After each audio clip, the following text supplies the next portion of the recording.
e ir más allá será lo que haga la diferencia.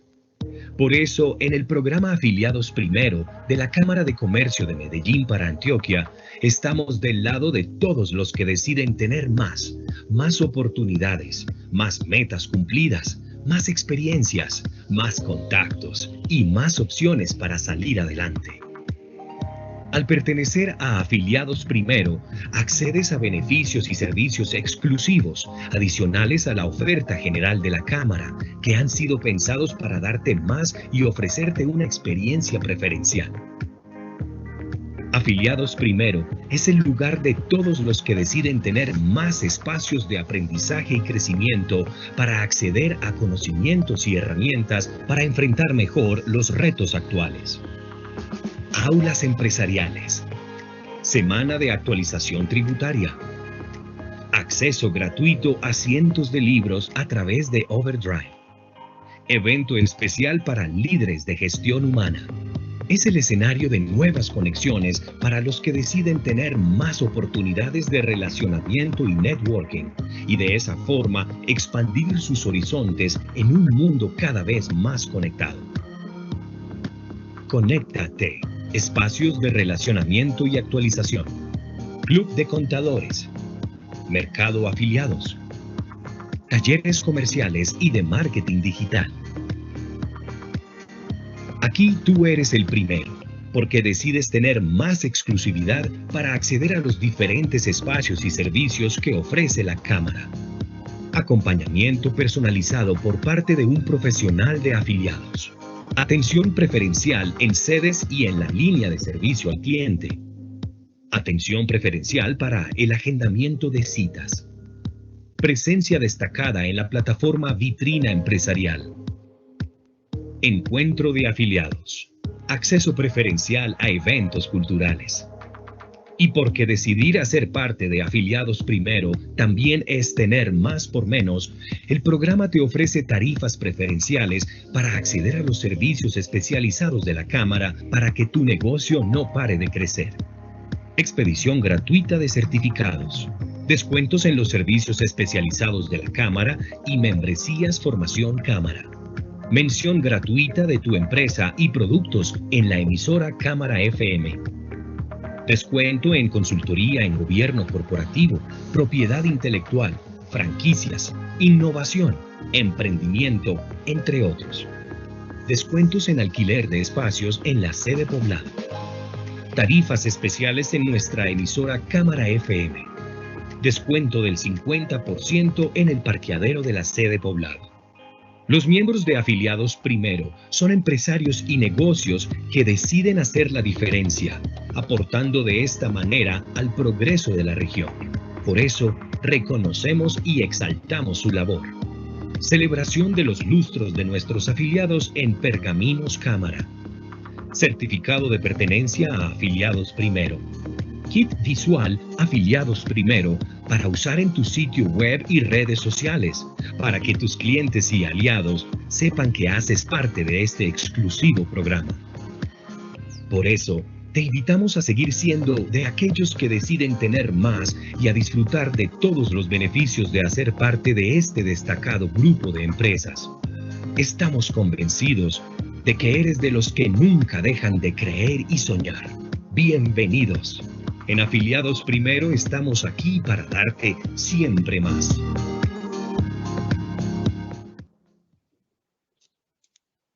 Hola, muy buenos días para todos. Bienvenidos al Club de Contadores del programa Afiliados Primero de la Cámara de Comercio de Medellín para Antioquia. Mi nombre es Manuela Ordóñez, soy analista del programa Afiliados y queremos darles la bienvenida a este espacio que creamos para ustedes como uno de los beneficios exclusivos del programa.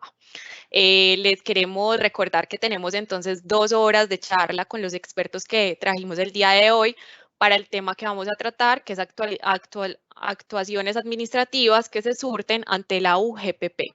Tenemos entonces este encuentro con ustedes, queremos que lo disfruten muchísimo, recordarles entonces que tienen al lado derecho de sus pantallas el espacio para realizar las preguntas que tengan acerca del tema de hoy. Nosotros vamos a estar revisando esas preguntas, ojalá que sean de manera general para que todos nos retroalimentemos de esa información y los expertos en el tema entonces van a ir dándonos las respuestas.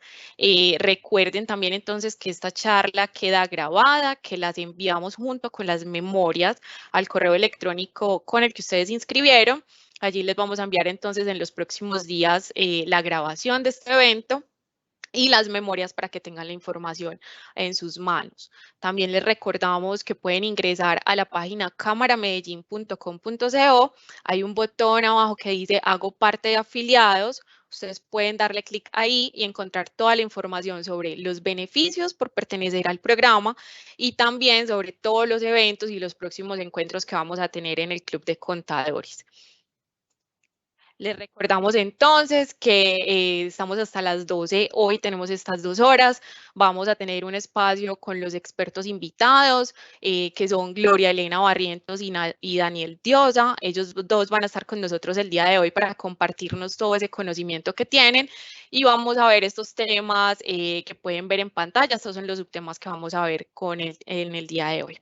Vamos entonces a tener un espacio primero con nuestra compañera Andrea, que nos va a hablar sobre un servicio que consideramos ustedes les pueden sacar muchísimo provecho. Queremos compartirlo con ustedes y entonces vamos a darle paso a Andrea primero. Andrea, buenos días. Hola Manuela, muy buenos días para ti, muy buenos días para todos. Bienvenidos, como ya lo dices, a este encuentro tan valioso para todos ustedes y que hace parte efectivamente de los beneficios que tienen por hacer parte de este grupo de afiliados. Antes de comenzar y de entrar en materia, voy a compartir mi pantalla un segundo. Espérenme, por favor. Quisiera contarles sobre un servicio. Denme un segundo, que está un poco demorado. Voy a ver si aquí ya pueden ver mi pantalla.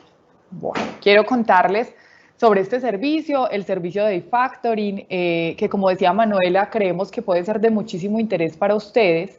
Este es un servicio, digamos, una alianza reciente de la Cámara en la que venimos trabajando. Nosotros como Cámara de Comercio, pues digamos que siempre, pero hoy más que nunca, durante los 2 últimos años o este último año que nos ha retado tanto, que nos ha traído, digamos, tantos retos, pero a la vez tantas oportunidades, nos hemos esforzado por acelerar el crecimiento de algunos servicios, pero también por traer nuevas oportunidades, nuevos servicios que consideremos son oportunos, pertinentes precisamente para esta situación que se presenta pues a nivel mundial y por supuesto que no es ajena para ninguno de nosotros y para ninguno de nuestros empresarios.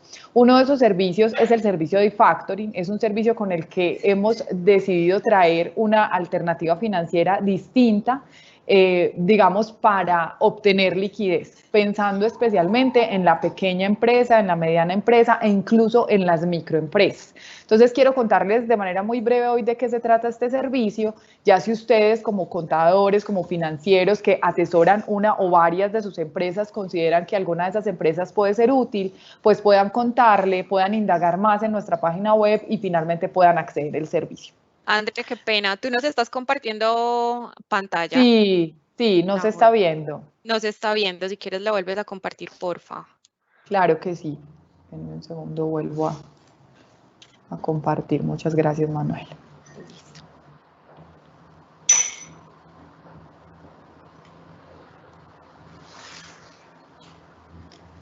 Bueno, me cuentan si de pronto ahí ya se ve. Por favor, Manuela, ¿me confirmas? Listo, ahí yo ya la estoy viendo, ya la vamos a proyectar.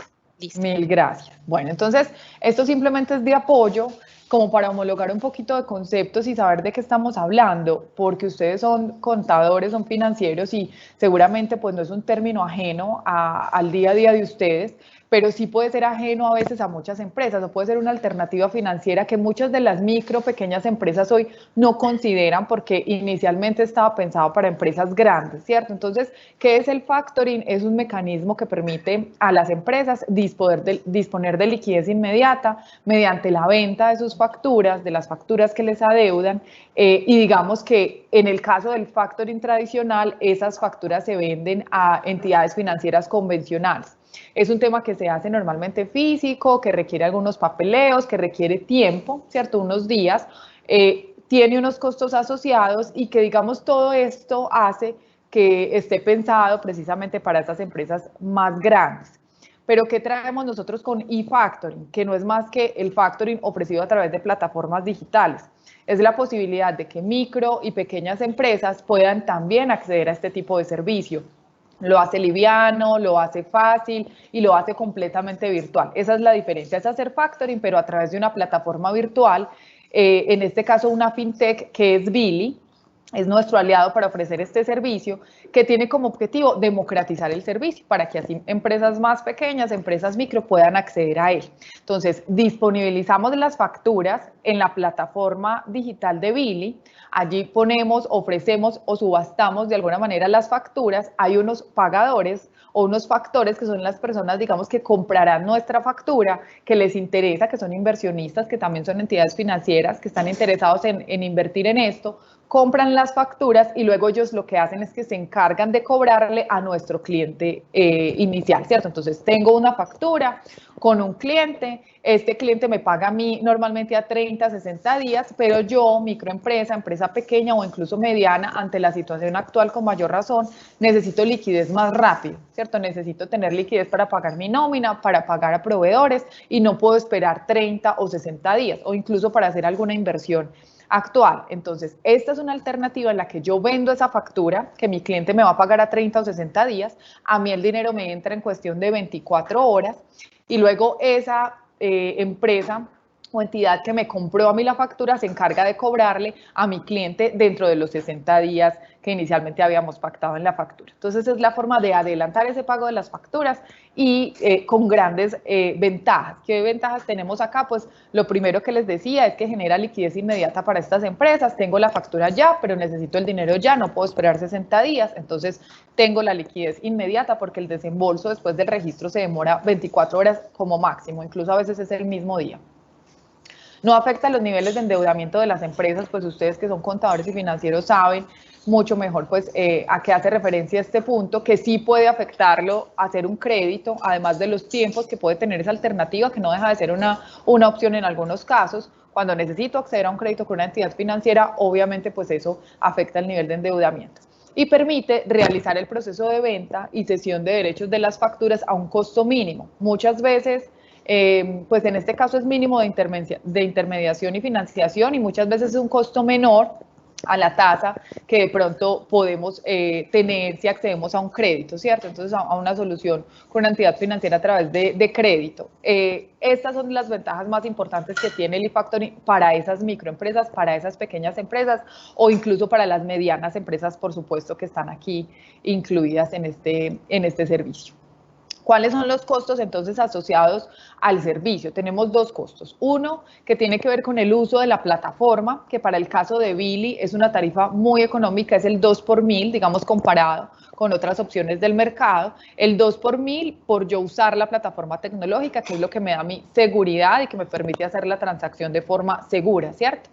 Y dos, el valor pues que cobra la persona, empresa, que compra la factura, que nos compra a nosotros la factura, que es lo que nosotros llamamos tasa de descuento. Entonces, ese inversionista que me compra a mí la factura, finalmente lo que hace es descontarse una tasa que previamente hemos pactado, que previamente yo como empresa he aceptado, y finalmente, pues esa es la tasa a la que hago referencia cuando digo que muchas veces, la mayoría de los casos, es inferior a la tasa de un crédito con una entidad financiera. Entonces, estas son las dos ventajas principales. ¿Qué trae la Cámara en esta alianza para las empresas que ustedes representan hoy?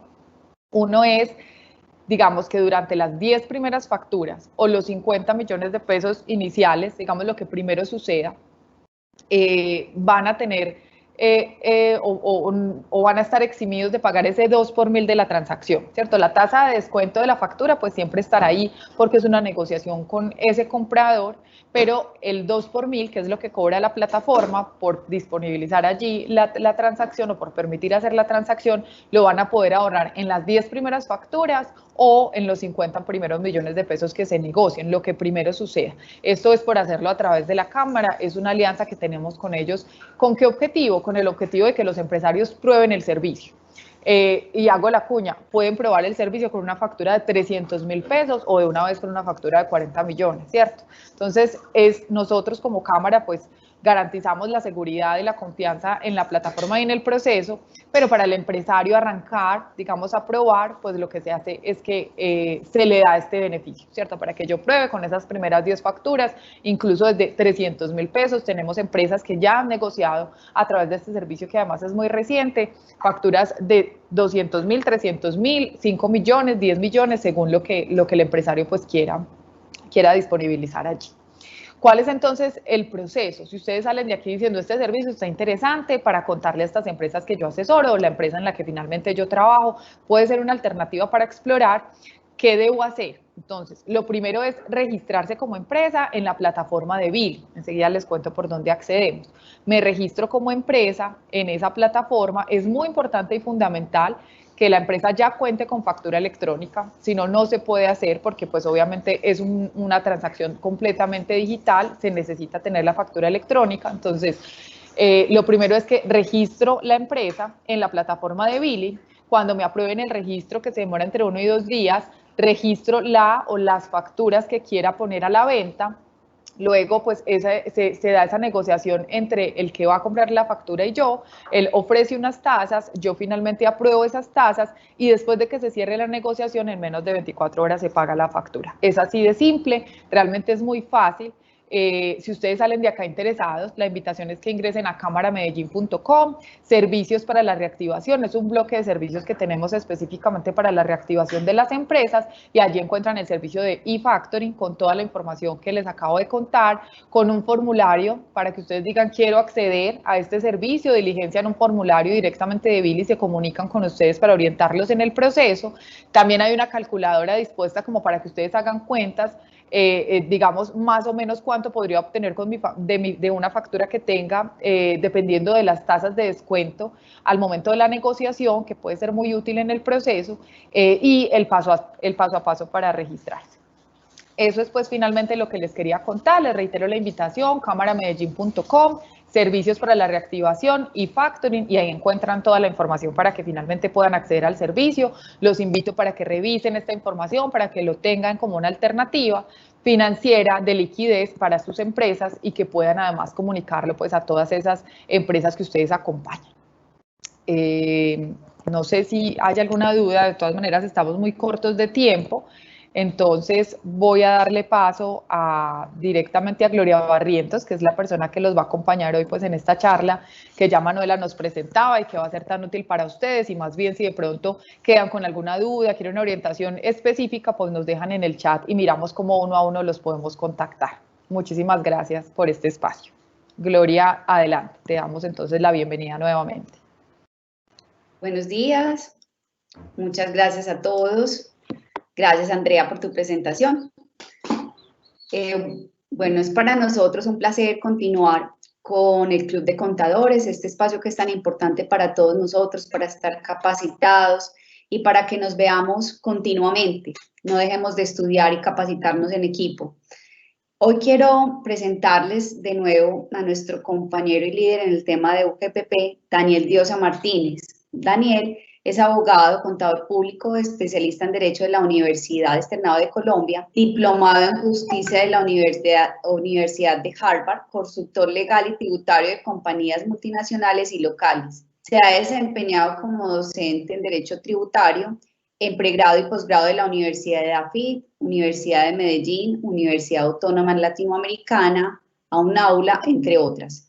Es conferencista e investigador en el área del derecho tributario para Legis, ACEP, Cámara de Comercio de Medellín para Antioquia, ICEF, Camacol, entre otras. Actualmente se desempeña como gerente del departamento tributario de la firma OCH Group.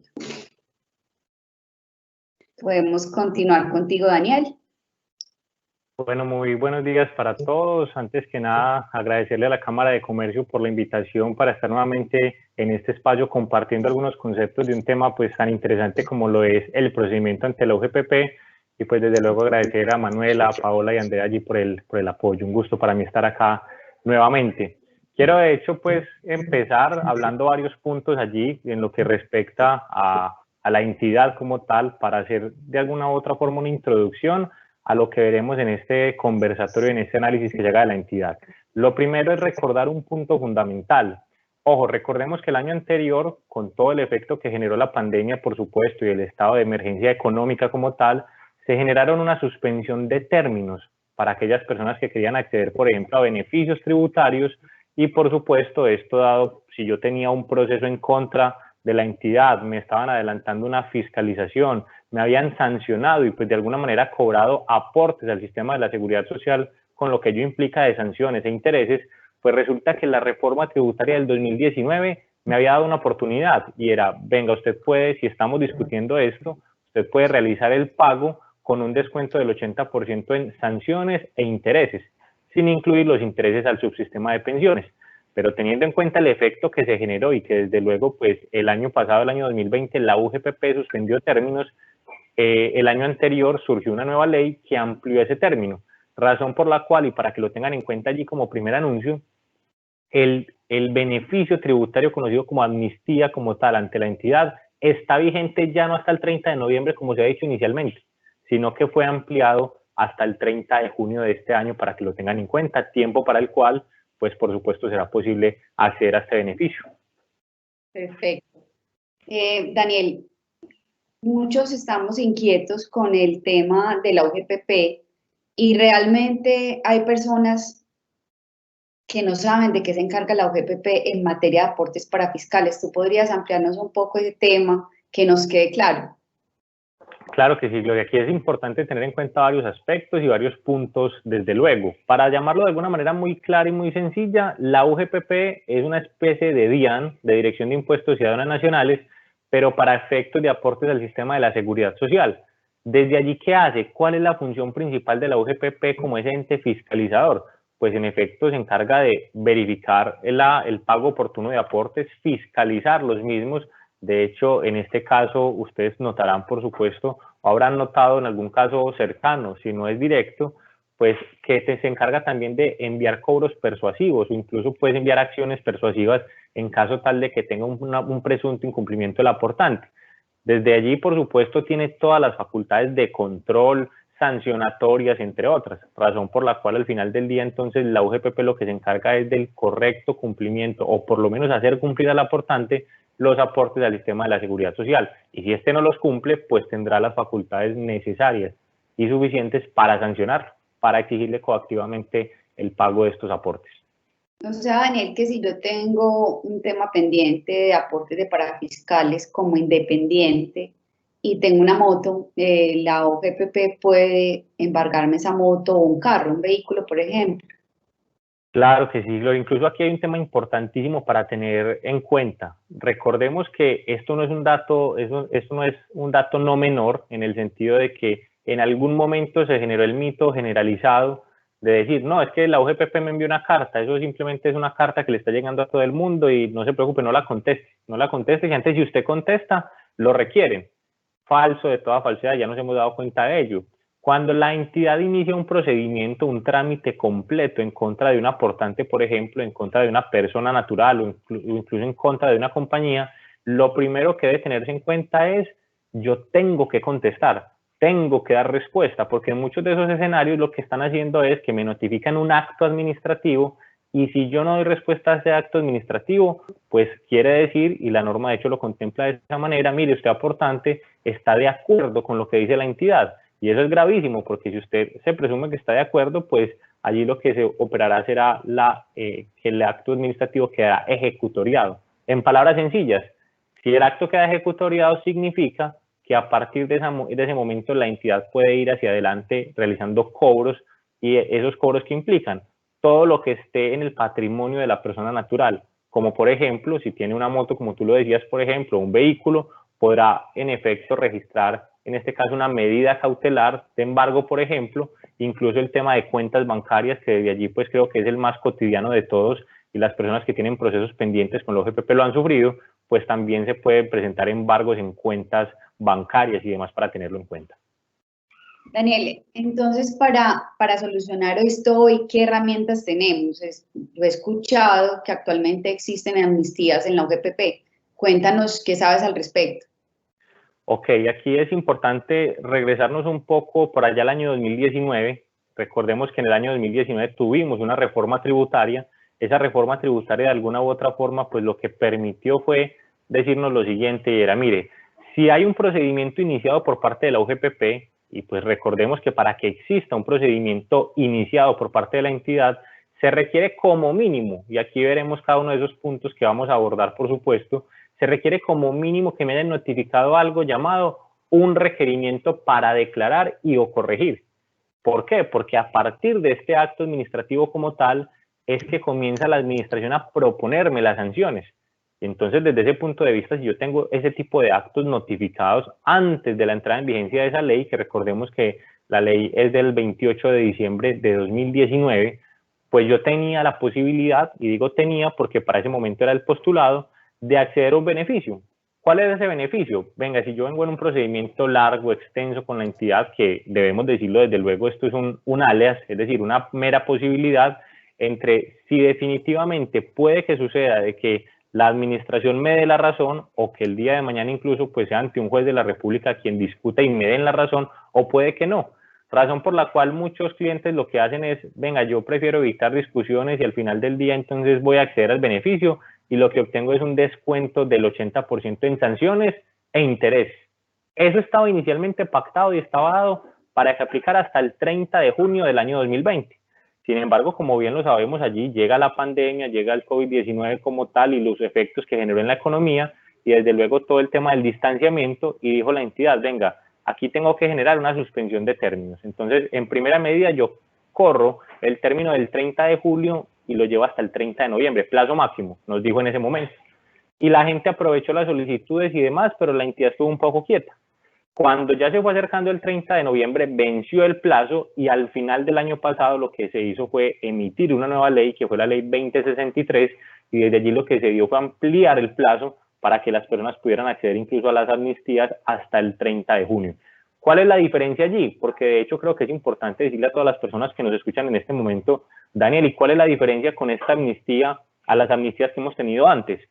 Si ustedes verifican muy bien allí, de pronto si han tenido actos de este tipo o han visto procedimientos cercanos con la entidad, la diferencia radica en algo llamado costos presuntos, que hablaremos de ello también, porque no solo se encarga de reducirme las sanciones y los intereses, sí, sino que también cuando la persona tiene dificultades para soportar los costos y gastos, pues lo que le está diciendo la norma es, mire, yo voy a presumir, de acuerdo a su actividad económica, que usted tiene unos costos, y esto lo que va a generar, por supuesto, esta aminoración con estos costos presuntos, es que el ingreso neto, o mejor, la base sobre la cual haré los aportes va a ser inferior. Entonces creo que en este sentido los dos beneficios van enfocados en costos presuntos, que esto no se trata de una amnistía sino un beneficio generalizado, y dos, la amnistía que en efecto está para aquellas personas que tengan discusiones actuales con la OGPP o incluso la hayan demandado. Esos son los dos puntos a tener en cuenta. Daniel, entonces, ¿en qué consistió la suspensión de términos que se generó el año anterior? Explícanos un poco acerca de esto. Claro que sí, la suspensión de términos, de hecho, estuvimos impulsando bastante, digámoslo así, una especie de campaña para que la OGPP atendiera dicha solicitud, porque les cuento, se genera oficialmente el estado de emergencia económica, ecológica y social, el estado de excepción el año pasado en marzo, y la DIAN procedió a suspender los términos y dijo, venga, los que yo tengo actualmente requeridos, vamos indefinidamente a suspender estos términos, y la DIAN particularmente lo hizo desde el 19 de marzo hasta el 2 de junio. La DIAN, muchas entidades se pronunciaron y la OGPP estaba en completo silencio. ¿Y cuál era el inconveniente? Hombre, resulta que en muchos escenarios tuve clientes en los cuales en plena pandemia, en pleno pico de pandemia, y la OGPP lo que le decía, venga, hágame un favor, usted sería tan amable de venir a notificarse personalmente de un acto administrativo, por favor, que tengo algo que contarle. Y aquí el problema estaba enfocado en qué. Teníamos claramente una limitación en la movilidad porque no podíamos salir, y la UGPP estaba siendo inconsecuente en llamar a las personas a decirle que por favor se notificara personalmente de un acto.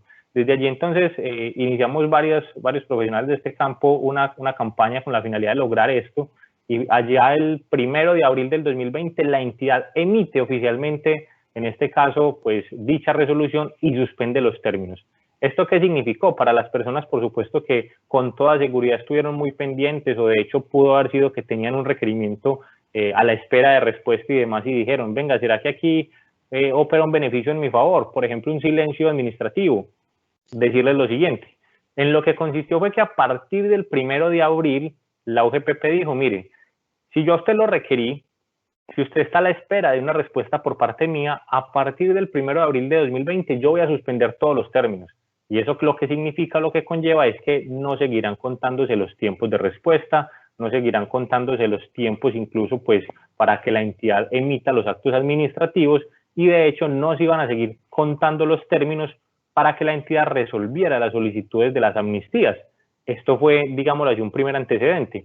Sin embargo, la norma lo que sí dijo, y allí pues por supuesto también el decreto y la resolución consecuentemente de la UGPP, fue decir, vea, usted puede entonces, digámoslo así, que todo esté suspendido, eso se puede hacer, pero usted puede voluntariamente enviarme un escrito mediante el cual usted me manifieste que desea voluntariamente renunciar a la suspensión de términos, caso en el cual a las personas que expresamente renunciaron, pues sí, les llegaron los requerimientos común y corriente, y desde allí pues pudieron actuar.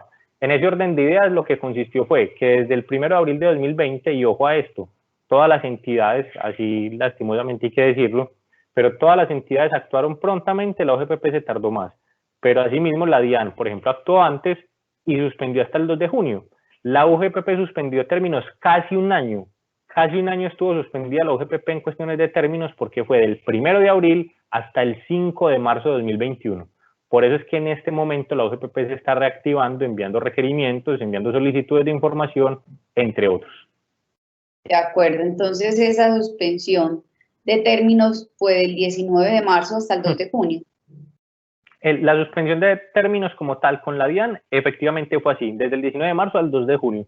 Pero con la UGPP, que fue el caso bien criticado allí, con la UGPP fue desde el 1 de abril, que emiten la resolución 385, hasta el día 5 de marzo de 2021, que emiten una nueva resolución diciendo, venga, a partir de este momento levantamos los términos procesales. De acuerdo. Pero bueno, ahí se pudo ayudar mucho a las personas por todo el tema de la pandemia.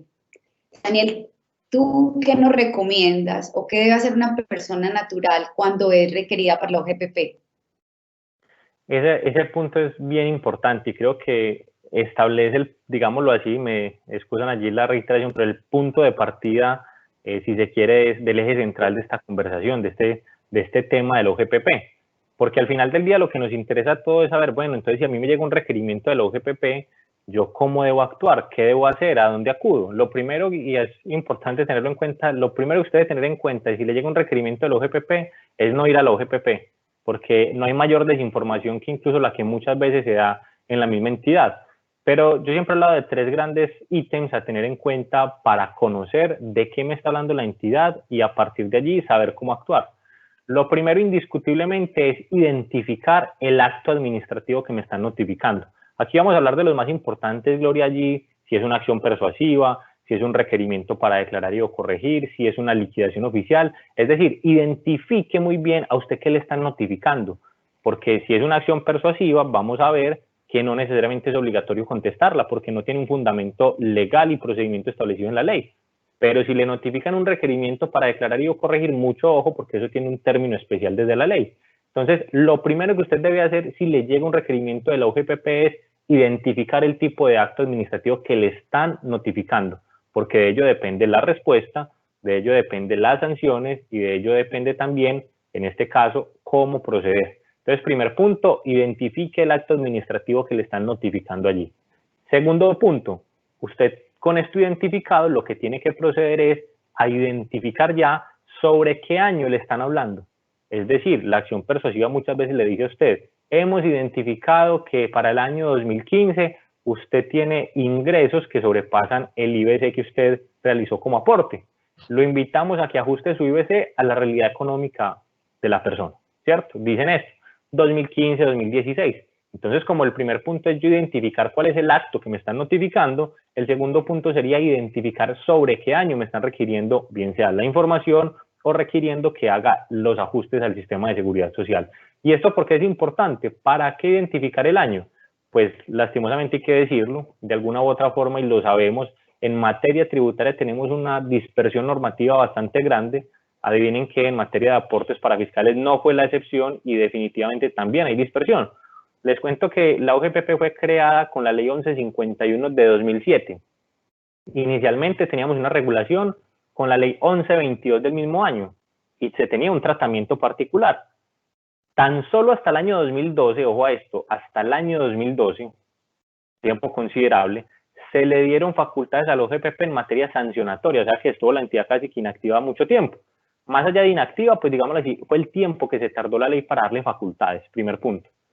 Segundo punto, a partir de allí comienzan esas facultades y desde luego la entidad comienza a requerir, a enviar notificaciones y demás, pero estuvo bastante quieta. Fecha en la cual posteriormente tuvimos una ley que fue la ley 1735 de 2015 y esa estableció un tema diferente, completamente diferente respecto al tratamiento de los independientes. Entonces, ¿por qué tengo que tener en cuenta esto? Porque, ojo, tengo la ley 1122 que estuvo vigente de 2007 hasta junio de 2015 y esa es una ley aplicable diferente, porque si se trata de 2015 en adelante, pues no tendré que aplicar esa ley, sino la ley 1735, que también estableció, y me disculpan allí la expresión, pero creo que fue más compleja aún. Estábamos a la espera de una norma que de alguna forma llenara los vacíos y esto lo que hizo fue de alguna forma pues ser más compleja. Entonces, segundo punto, identificar el año, porque conforme al año yo tendré que verificar qué ley estaba vigente y saber cómo defenderme. Ese es el segundo punto. Y tercer punto y no menos importante, ya habiendo identificado qué acto me están notificando, posteriormente sobre qué año me están exigiendo, en este caso, que ajuste los aportes o que haga los aportes, el tercer ítem será, yo tengo necesariamente que identificar cuáles fueron mis ingresos para ese año, para saber por qué tipo de ingresos tengo que aportar y por qué tipo de ingresos puedo discutir el no aporte, como lo veremos en este momento a partir de las rentas de capital. Pero 3 puntos entonces a tener en cuenta para que no lo olviden y lo tengan muy presente. 1, saber qué acto me están notificando, identificarlo allí.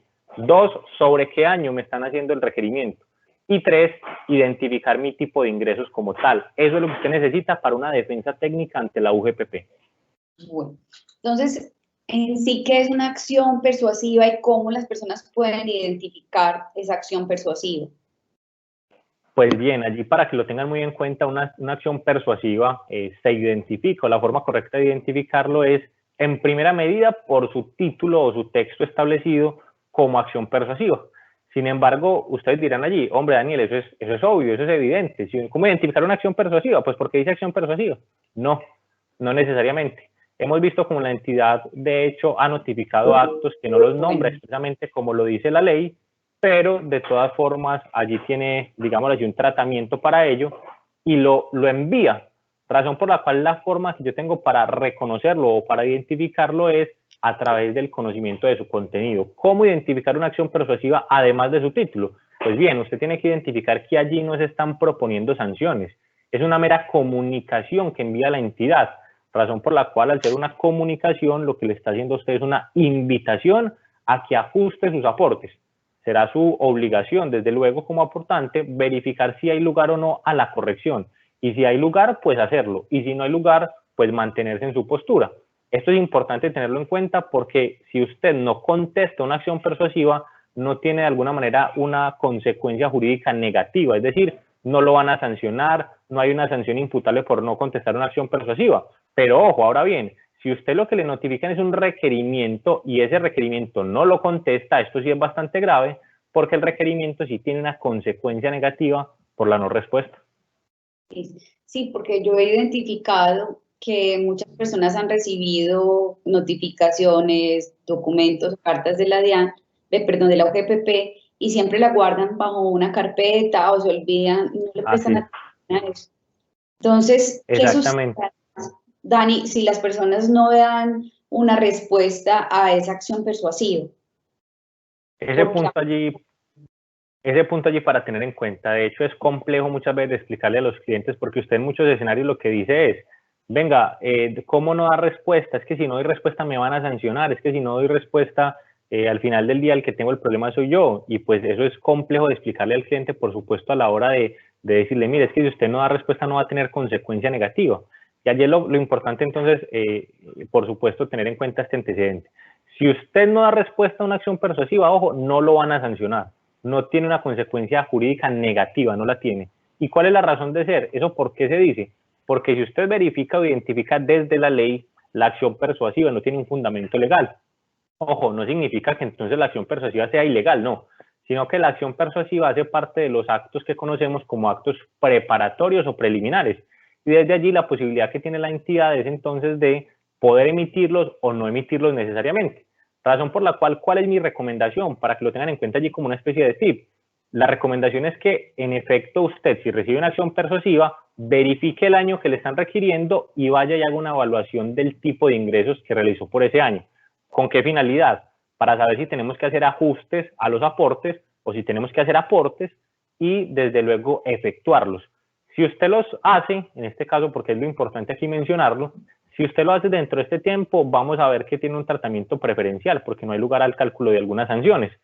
Sin embargo, aquí por supuesto es importante decir, ojo, si usted no contesta una acción persuasiva, no tiene consecuencia negativa. Muchos clientes dicen, Daniel, yo prefiero contestar porque al final del día pensarán que me estoy escondiendo. Es respetable. Pero aquí la recomendación mía, aparte de identifique el tipo de ingresos, si hay lugar a los ajustes, hágalos y si no, quedémonos así. Y si hay que defendernos, nos defendemos. Pero ojo, recuerde que esta información, de hecho, cuando usted corrige aportes, le llega automáticamente al sistema del OGPP y allí pues tienen cargada la información, razón por la cual en todo caso no es necesaria la respuesta. Que es mejor a veces para efectos de evitar discusiones y demás, mucha gente lo prefiere. Pero ojo, no hay consecuencia jurídica negativa por no hacer este tipo de respuestas o no atender esta acción persuasiva, para que lo tengan en cuenta. Bueno, Daniel, también me he encontrado en nuestras consultorías que algunas personas reciben pues la carta, dice que ha dejado de cotizar bajo su ingreso y estas personas lo que hacen es ir a aumentarlo y en la siguiente planilla pagarlo y resulta que nunca vuelven a recibir notificaciones ni cartas de la OGPP. Entonces, ¿tú cómo ves en digamos, en lo cotidiano estas acciones? Bueno, ahí pasan varias cosas y esto todo surge de un mito. Allí, por supuesto, un mito. ¿Por qué? ¿Cómo les parece que cuando la OGPP envía el requerimiento, de hecho, les decía de forma jocosa, mire, no vaya, lo primero que usted tiene que tener en cuenta cuando va a actuar en contra de la entidad o va a defenderse mejor de la entidad, es no vaya a preguntar a la entidad. Y no precisamente con la finalidad de esconder algo, no, porque en muchos casos ha habido desinformación por parte de muchos funcionarios de la entidad. En ese orden de ideas se ha dicho, como ustedes identifican una acción persuasiva y en muchas de ellas dicen, mire, hemos identificado que sus aportes están por debajo de sus ingresos. Ajústelos a su realidad económica actual. Y como dice ajústelo a su realidad económica actual, las personas dicen, venga, es que es conforme a lo que yo estoy aportando hoy. Y eso se da por el mito que existe de que, no, venga, entonces yo hago aportes a partir de hoy y ya soluciono. De hecho, muchos clientes me han dicho, Daniel, vea, usted me ha dicho que revise los últimos 5 años y tengo un amigo que lo único que hizo fue subirle un poquito más al aporte a partir de hoy y no lo volvieron a requerir. ¿Usted cómo me dice eso? Hombre, esto es un tema que puede que lo requieran, puede que no, pero la realidad es que el riesgo real no está hoy. Yo siempre he dicho, los aportes de hoy, a 2021, por ejemplo, los aportes de hoy serán el dolor de cabeza de aquí a 4 años. Hoy, en realidad, están concentrados fiscalizando 2017 y 2018, para que lo tengamos en cuenta desde allí. Perfecto. ¿Cuáles son las sanciones que nos pueden poner la OGPP? Bueno, hay que tener en cuenta 2 tipos importantes, pero particularmente está la acción por omisión, que en este caso la sanción por omisión va, o el omiso, ¿quién es? El omiso es aquella persona que ni siquiera, ojo, ni siquiera efectuó aportes al sistema, no los hizo, ni siquiera una base así sea mínima, no hizo aportes. En ese caso, la norma me plantea que si yo soy omiso, tengo que calcular una sanción a título de sanción por omisión del 5% del valor del aporte dejado de pagar, y ojo a esto, lo que lo hace costoso es lo que dice aquí a continuación, y es la multiplicación de este valor por el número de meses omiso. Por ejemplo, si estamos hablando de aportes, no sé, de hace 3 años, por ejemplo, tendría que decirse que, por ejemplo, si no hice aportes de enero de aquella época, por ejemplo 2018, pues tendré que tomar el 5% del valor del aporte y multiplicarlo por 36. Eso es lo que lo hace costoso.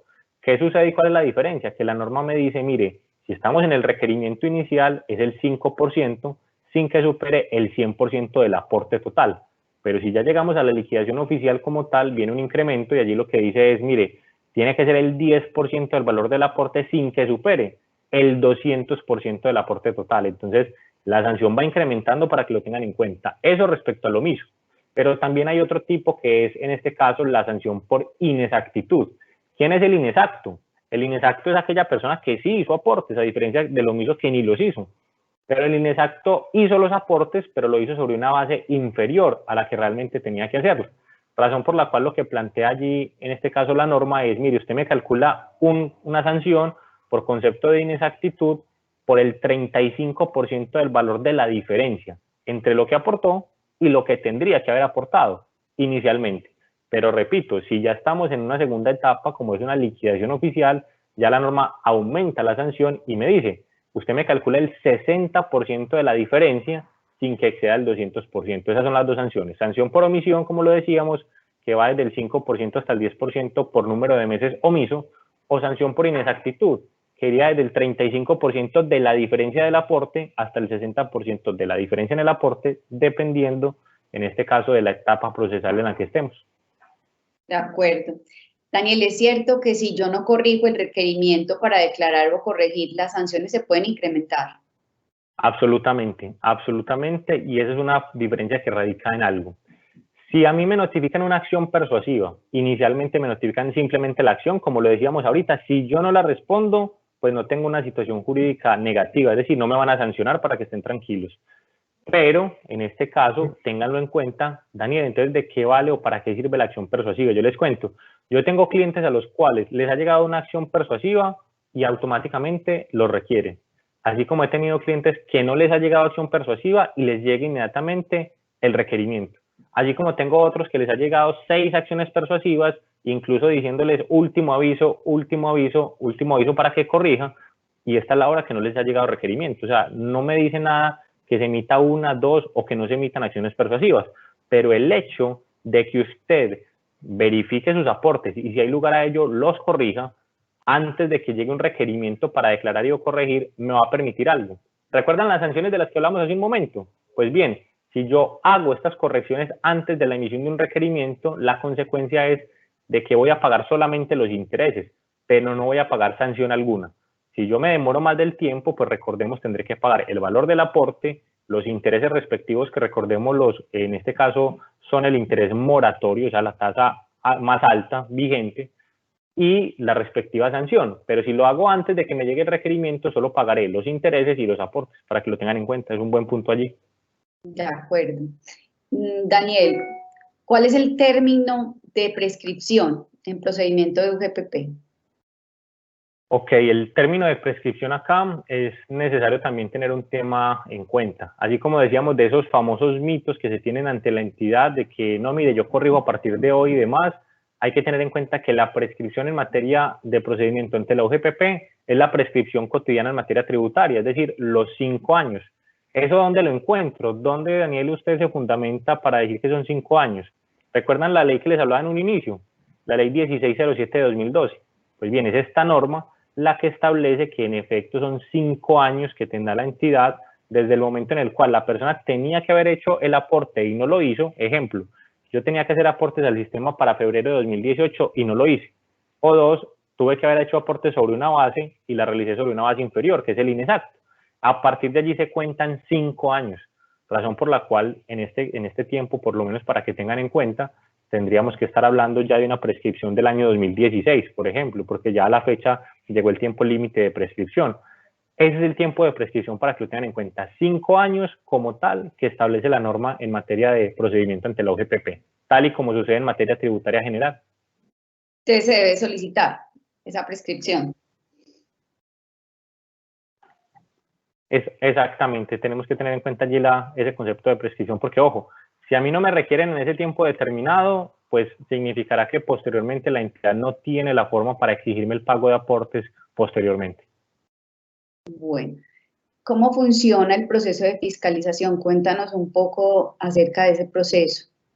Ok, el proceso de fiscalización de la OGPP, ¿en qué consiste y cómo se ha hecho, de hecho, de forma verificada con algunos funcionarios y demás? ¿En qué consisten? Porque muchas veces la gente dice, pero ¿por qué me llegó el requerimiento? ¿Por qué me requirieron si al fin y al cabo, de alguna u otra forma, yo no estaba afiliado, no estaba haciendo aportes? Lo que sucede es que la DIAN y la OGPP se comparten información. Como todos lo sabemos, pues el reporte de información exógena constituye un mecanismo fundamental para, de alguna u otra forma, tener allí la información de los contribuyentes o de los aportantes. La DIAN le comparte la información exógena a la OGPP, esta tiene acceso a ella, y lo que hace la entidad es tomar, por un lado, el reporte de información exógena con los ingresos, y de otro, la planilla en este caso, la planilla tipo pila. Lo que hace el sistema es un cruce de información, y todo ingreso que esté por debajo del 40% o mejor, todo aporte que se haga por debajo del IBC del 40% genera una especie de alerta. Yo le llamo una especie de semáforo en rojo, que le determina al sistema de la administración, mire, un momento que aquí hay un tema y es que esta persona puede tener inexactitud o puede ser un omiso. Razón por la cual eso se ve traducido yo les digo a los clientes, miren, no vaya a pensar ni se imagine que en la OGPP está alguien escribiéndole de la manera más romántica allí pues una carta para usted. No, eso funciona automáticamente. Cuando se genera esa alerta de esa inexactitud, eso se traduce en una carta generalizada, porque debemos decirlo, esa carta no es una carta que sea particular, es general, y le llega a todas las personas simplemente cuando se genera ese reporte. Esa diferencia entre los ingresos del impuesto de renta y las planillas de pago tipo pila del sistema de seguridad social. Perfecto. ¿Qué es un requerimiento para declarar o corregir? Bueno, en inicio habíamos hablado de la acción persuasiva, ¿cierto? Esa acción persuasiva, como lo decíamos allí entonces, no necesariamente constituye un acto administrativo definitivo, si no lo mencionamos, hace parte de los actos preparatorios o los actos preliminares. En ese orden de ideas, como hace parte de ese tipo de actos preparatorios o preliminares, pues lo que conlleva es que simplemente, si no doy respuesta, no tengo una consecuencia. El requerimiento, por su parte, allí sí inicia oficialmente la administración, en este caso la OGPP, a generar sanciones, por ejemplo. ¿Qué es un requerimiento? Es la forma o el mecanismo mediante el cual la OGPP me dice a mí, mire, usted tiene inexactitudes, usted es omiso, y desde allí pues empieza a sustentar desde la ley porque en su criterio yo puedo ser omiso o puedo ser inexacto. Punto fundamental del requerimiento. A partir del requerimiento para declarar y o corregir, se comienza oficialmente, ojo, se comienza oficialmente a calcular sanciones por parte de la entidad. Si a mí me notifican un requerimiento para declarar y o corregir, es necesario que lo tengan en cuenta. Yo cuento con hasta máximo 3 meses para dar respuesta al mismo. Daniel, ¿qué pasa si no contesto ese requerimiento? Y allí viene, por supuesto, el planteamiento que hacíamos inicialmente. Si yo no doy respuesta a este requerimiento dentro de esos 3 meses, pues esto lo que va a conllevar es que definitivamente la entidad, y bien lo dice allí la ley, entenderá que usted estuvo de acuerdo con los planteamientos que le hizo. Razón por la cual, si usted está de acuerdo, pues significará que no le tendrá en cuenta los argumentos expuestos cuando usted lo presente de forma extemporánea. Punto 1 en ese requerimiento para declarar y o corregir, razón por la cual es fundamental que lo tengan en cuenta y desde luego pues que lo atiendan dentro de los tiempos que debe ser. Perfecto. Daniel, frente a esto, ¿te parece que en 20 minuticos empecemos a responder, que tenemos en el público varias preguntas, o iniciamos? Claro que sí, no, comencemos con las preguntas también, desde luego, por supuesto. Bueno, hay algunas que ya las hemos respondido, pero vamos resumiendo para que a las personas les quede claro, ¿te parece? Sí, puedes ser un poco generoso en eso, gracias. ¿Cómo reducir las sanciones impuestas por la OGPP? Bueno, pues allí tenemos 2 mecanismos. Como bien lo decíamos en inicio, uno de los mecanismos preferentes será, por ejemplo, a través de una amnistía, que por ley, desde luego ya lo hemos dicho, la amnistía me permite de manera directa generar una minoración en el cálculo de la sanción. Por ejemplo, en este momento estamos hablando de una minoración cercano al 80% en sanciones e intereses. Ojo, en sanciones e intereses desde luego hay que decirlo, pero no se tiene en cuenta los intereses al sistema pensional, porque recordemos pues de alguna u otra manera la crisis por la que se está atravesando hace muchos años ya, el sistema pensional pues no amerita ni da pie para que se generen este tipo de reducciones. Primer punto definitivamente sería a través de una amnistía un beneficio particular. ¿Cómo aminorarlo el tema de sanciones? Pues les digo algo, recordemos que en materia tributaria está prohibida expresamente por ley el tema de la conciliación. Por ejemplo, está prohibido, sí, pero por ley especial cada 2 años damos beneficios, en este caso, a través de reformas tributarias en el cual se aminoren. Pero les digo sinceramente, en el caso particular de las sanciones, veo solamente 2 posibilidades. 1, a través de una amnistía o un beneficio tributario directo dado por ley, o 2, con la aplicación del sistema de costos presuntos. Daniel, ¿y por qué con la aplicación del sistema de costos presuntos, sabiendo y conociendo acá que definitivamente este afecta es el cálculo del aporte y no de la sanción? Pues por una razón de ser. Recordemos que hay un criterio básico en derecho, un criterio jurídico que me dice que lo accesorio sigue la suerte de lo principal. Y recordemos que si la afectación que se genera es en el aporte, pues cuando el aporte baje, consecuentemente bajará ¿qué? Bajará también la sanción. Entonces, para ponerles un ejemplo, ahorita les expondré, por supuesto, un caso real y un caso práctico con un ejercicio que proponemos desde allí. Si a mí me está proponiendo la entidad hoy que haga aporte sobre el 40% es una situación, así me dice, venga, le voy a reconocer costos presuntos. Entonces yo ya no voy a tomar, si me gano 100 millones de pesos, no voy a sacar el 40% de IVA y sobre eso aporto, no. Sino lo que me dice es, venga, revise su actividad. Entonces, según su actividad, usted tiene derecho al 62% de costos presuntos, por decir algo. Entonces yo ya no hago aportes sobre los 40 millones, sino que tomo los 100, me resto 62 millones de costos presuntos, razón por la cual allí tendría 38 millones de base. Y esos 38 millones, ¿qué hago? Saco el 40% y sobre eso es que voy a aportar. ¿Eso qué va a generar? Genera un efecto en el aporte, pero también un efecto secundario que es una afectación a la sanción, aminorando la misma. Esas son las 2 formas que veo allí para aminorar las sanciones ante la UGPP. Y desde luego, para que lo tengan en cuenta, no dejen de contestar los requerimientos, que eso es lo más importante. Nos piden que por favor nos repitas cuál fue la ley que amplió los plazos hasta junio del 2021. Claro que sí. La ley que amplió los plazos hasta junio de 2021 es la ley 2063 de 2020, de los últimos días de diciembre. Y en su artículo 123, para que vayan expresamente a ese artículo. Recordemos, la ley 2010 inicialmente dio la posibilidad.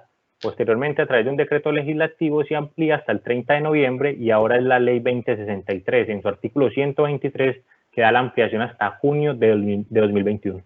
Perfecto. ¿La UGPP tiene un tiempo determinado para requerir algún vencimiento de término para ellos? ¿Tiene algún tiempo determinado para requerir? ¿Y hay algún vencimiento de término para ello? Claro que sí. Esa pregunta que hace allí la persona es bien importante y yo creo que de pronto las personas que me han visto en nuestros espacios saben que son muy cansón con ese criterio y es la seguridad jurídica. Primero, sí, hay un tiempo. Ese tiempo es de 5 años, como lo decíamos, de la prescripción, primer punto. Pero por otro lado, aparte de ese punto de la prescripción, también, digámoslo así, no solo opera la prescripción por parte del contribuyente o del aportante, aplica de lado y lado. Entonces, primer punto, ¿hay un tiempo máximo? Sí, son 5 años para que me requiera. ¿Y opera también para ello? Sí. Eso se conoce como silencio administrativo positivo. ¿En qué consiste? Si la entidad, por ejemplo, yo les decía ahorita, yo tengo 3 meses para dar respuesta a un requerimiento para declarar y o corregir. Tengo 3 meses. Pero si no doy respuesta dentro de esos 3 meses, decíamos, se entiende que estoy de acuerdo con lo planteado por la entidad. ¿Sí? Si yo doy respuesta dentro de esos 3 meses, la entidad cuenta con hasta 6 meses para emitir algo llamado una liquidación oficial. Daniel, ¿qué pasa si la entidad se pasa de los 6 meses? Pues bien, allí tendremos que estar muy atentos porque si se pasa de esos 6 meses, tendrá que operar y operará, por supuesto, el silencio administrativo positivo. Es decir, como la administración guardó silencio, la norma presume de manera positiva o afirmativa que le da la razón al contribuyente. Eso opera cuando no emite la liquidación oficial o cuando usted interpone el recurso contra esa liquidación y la entidad no emite la última resolución, que es conocida como la resolución que resuelve el recurso, a más tardar dentro del año siguiente a la presentación. Son los 2 motivos. De hecho, si me lo permiten, no sé si están allí viendo la pantalla, aquí hay una situación. ¿Están viendo de pronto allí un cuadro que les quería compartir? Sí, se ve perfecto, Daniel. Ok, esto, digámoslo así, para que quede un poco más claro allí, 2 cosas a tener en cuenta. Primer punto, hablamos de la acción persuasiva, ustedes la ven en la parte superior. La dejó excluida, la dejó por fuera porque decíamos, esta acción persuasiva no de alguna u otra forma inicia el procedimiento administrativo formalmente. sí lo inicia desde el requerimiento para declarar y o corregir, y otro acto preparatorio es el requerimiento de información, que también hay que responderse. Para que quede claro el ejemplo, miren esto. Aquí ustedes ven en esta casilla requerimiento para declarar y o corregir. ¿Cuánto tengo yo? 3 meses para dar respuesta. Si yo doy respuesta a dentro de esos 3 meses, la entidad cuenta con hasta 6 meses para emitir la liquidación oficial. ¿Qué es una liquidación oficial, Daniel? Pues es el acto administrativo que se encarga de confirmar el contenido del requerimiento inicial. Y allí, como les decía, pueden incrementarse las sanciones. Cuando me notifiquen esa liquidación oficial, yo cuento con 2 meses para interponer algo llamado el recurso de reconsideración. Y ojo que esto sí es importantísimo, porque si yo no contesto un requerimiento es grave, pero si no contesto o no interpongo un recurso contra la liquidación oficial es más grave aún. ¿Por qué es más grave? Porque aquí se operará automáticamente el concepto que les decía ahorita, que era que el acto quedaba en firme. Y cuando digo que el acto queda en firme, decíamos, a partir de ese momento la entidad puede proceder a embargar cuentas, bienes, entre otros. Y como yo, supongamos en el mejor escenario, lo que hago es que interpongo el recurso dentro del tiempo, la entidad tendrá 1 mes para admitirlo, pero ojo, 12 meses o 1 año a partir del momento en que yo interpuse el recurso. Razón por la cual si supera ese año o superan acá los 6 meses y no da la entidad respuesta, pues yo puedo aplicar y puedo solicitar que se aplique lo conocido como, en este caso, silencio administrativo positivo. Esto desde luego tiene una fundamentación jurídica, desde luego tendremos que protocolizarlo por escritura pública y posteriormente hacer la solicitud expresa a la entidad para que lo tengamos en cuenta. Opera también así. Perfecto. Bueno, por acá nos hacen algunas preguntas muy interesantes y dicen que si hoy están vigentes los beneficios y aplica en cualquier momento con liquidación oficial en firme. Bueno, aquí viene una situación que debo reconocerlo, me sorprendió bastante. Lo que dice la persona cuando habla de liquidación en firme es lo que decíamos, ya no puede, o sea, cuando usted tiene un acto en firme, puede hacer lo que quiera, pero no puede actuar ya. Es decir, allí no hay tutía que valga, usted no puede de alguna u otra forma decirle a la entidad, venga, no, ahora sí déjeme contestar, no, ya quedó en firme, lo siento mucho y ya no hay nada que hacer. Sin embargo, como salieron los costos presuntos, en la ley 2010 de 2019, recordemos reforma tributaria, se dio una posibilidad. ¿Y en qué consistió esa posibilidad? Les cuento, esa posibilidad consistió en que incluso en los actos que ya estaban finalizados, los procedimientos que ya estaban finalizados, se dio la oportunidad de que la entidad de manera directa generase lo que se conoce como, en este caso, la revocatoria directa de los actos. Eso es un concepto bastante complejo de que prospere en materia administrativa porque, no van a disculpar la expresión, pero es casi tanto como que la entidad tenga, como conocemos, digámoslo así culturalmente, el famoso dicho, el sartén por el mango, y que va a decir la entidad de manera directa, vea, yo entonces tengo la posibilidad de cobrarle a usted, pero no lo va a cobrar. Eso es complejo que suceda.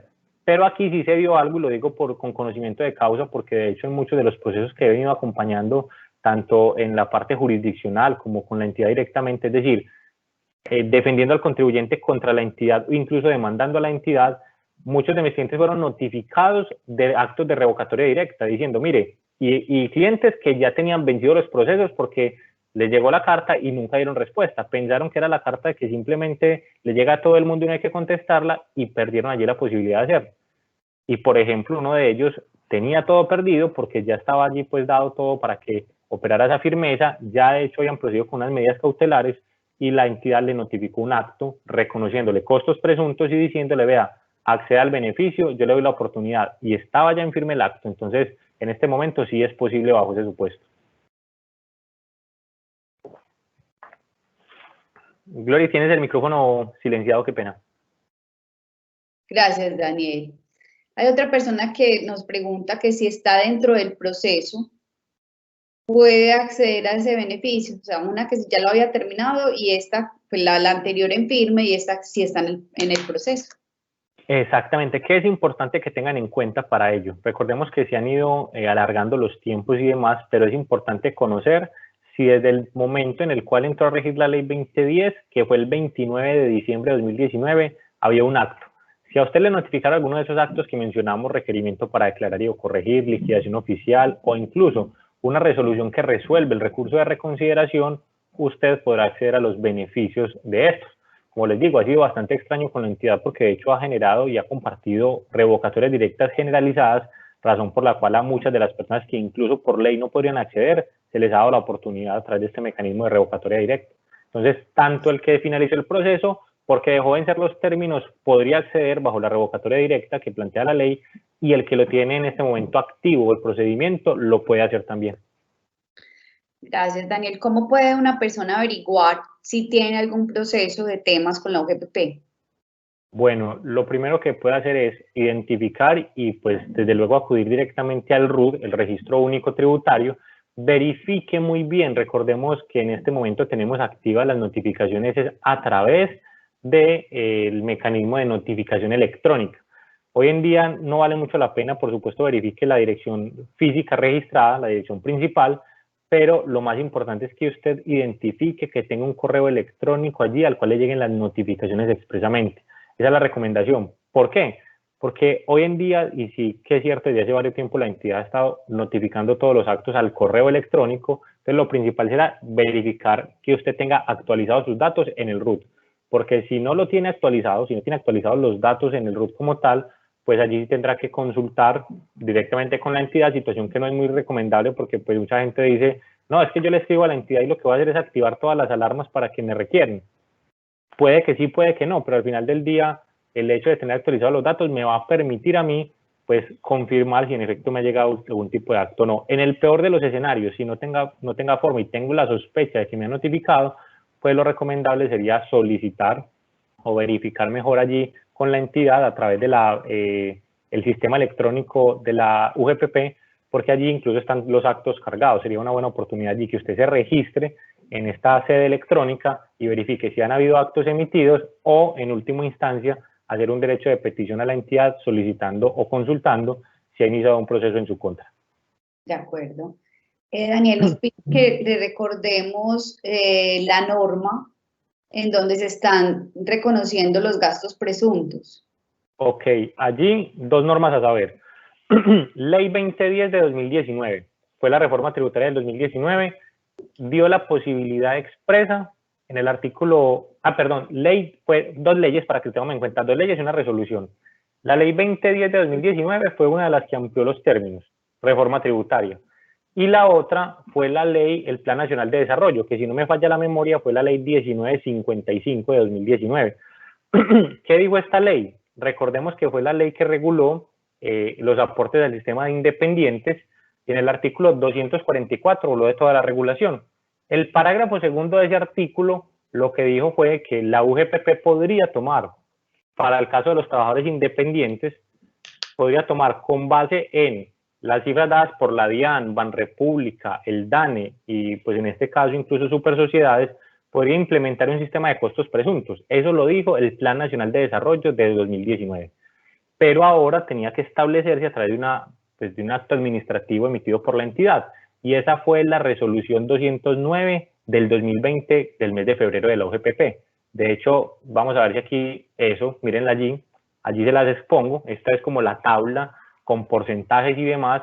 Esa tabla es la que pertenece a la resolución 209 del 2020 de la UGPP. ¿Cuál fue el fundamento legal que tuvo? Como los decía, dos leyes a saber, la ley 2010 de 2019 y principalmente la ley 1955 del mismo año, que fue el Plan Nacional de Desarrollo, el cual en el artículo 244 estableció esta posibilidad para que lo tengan en cuenta allí. Perfecto, gracias Daniel. Listo, ya la respondimos. Bueno, los recursos de reconsideración y la revocatoria del acto son medios de defensa adecuada o son solo paliativos.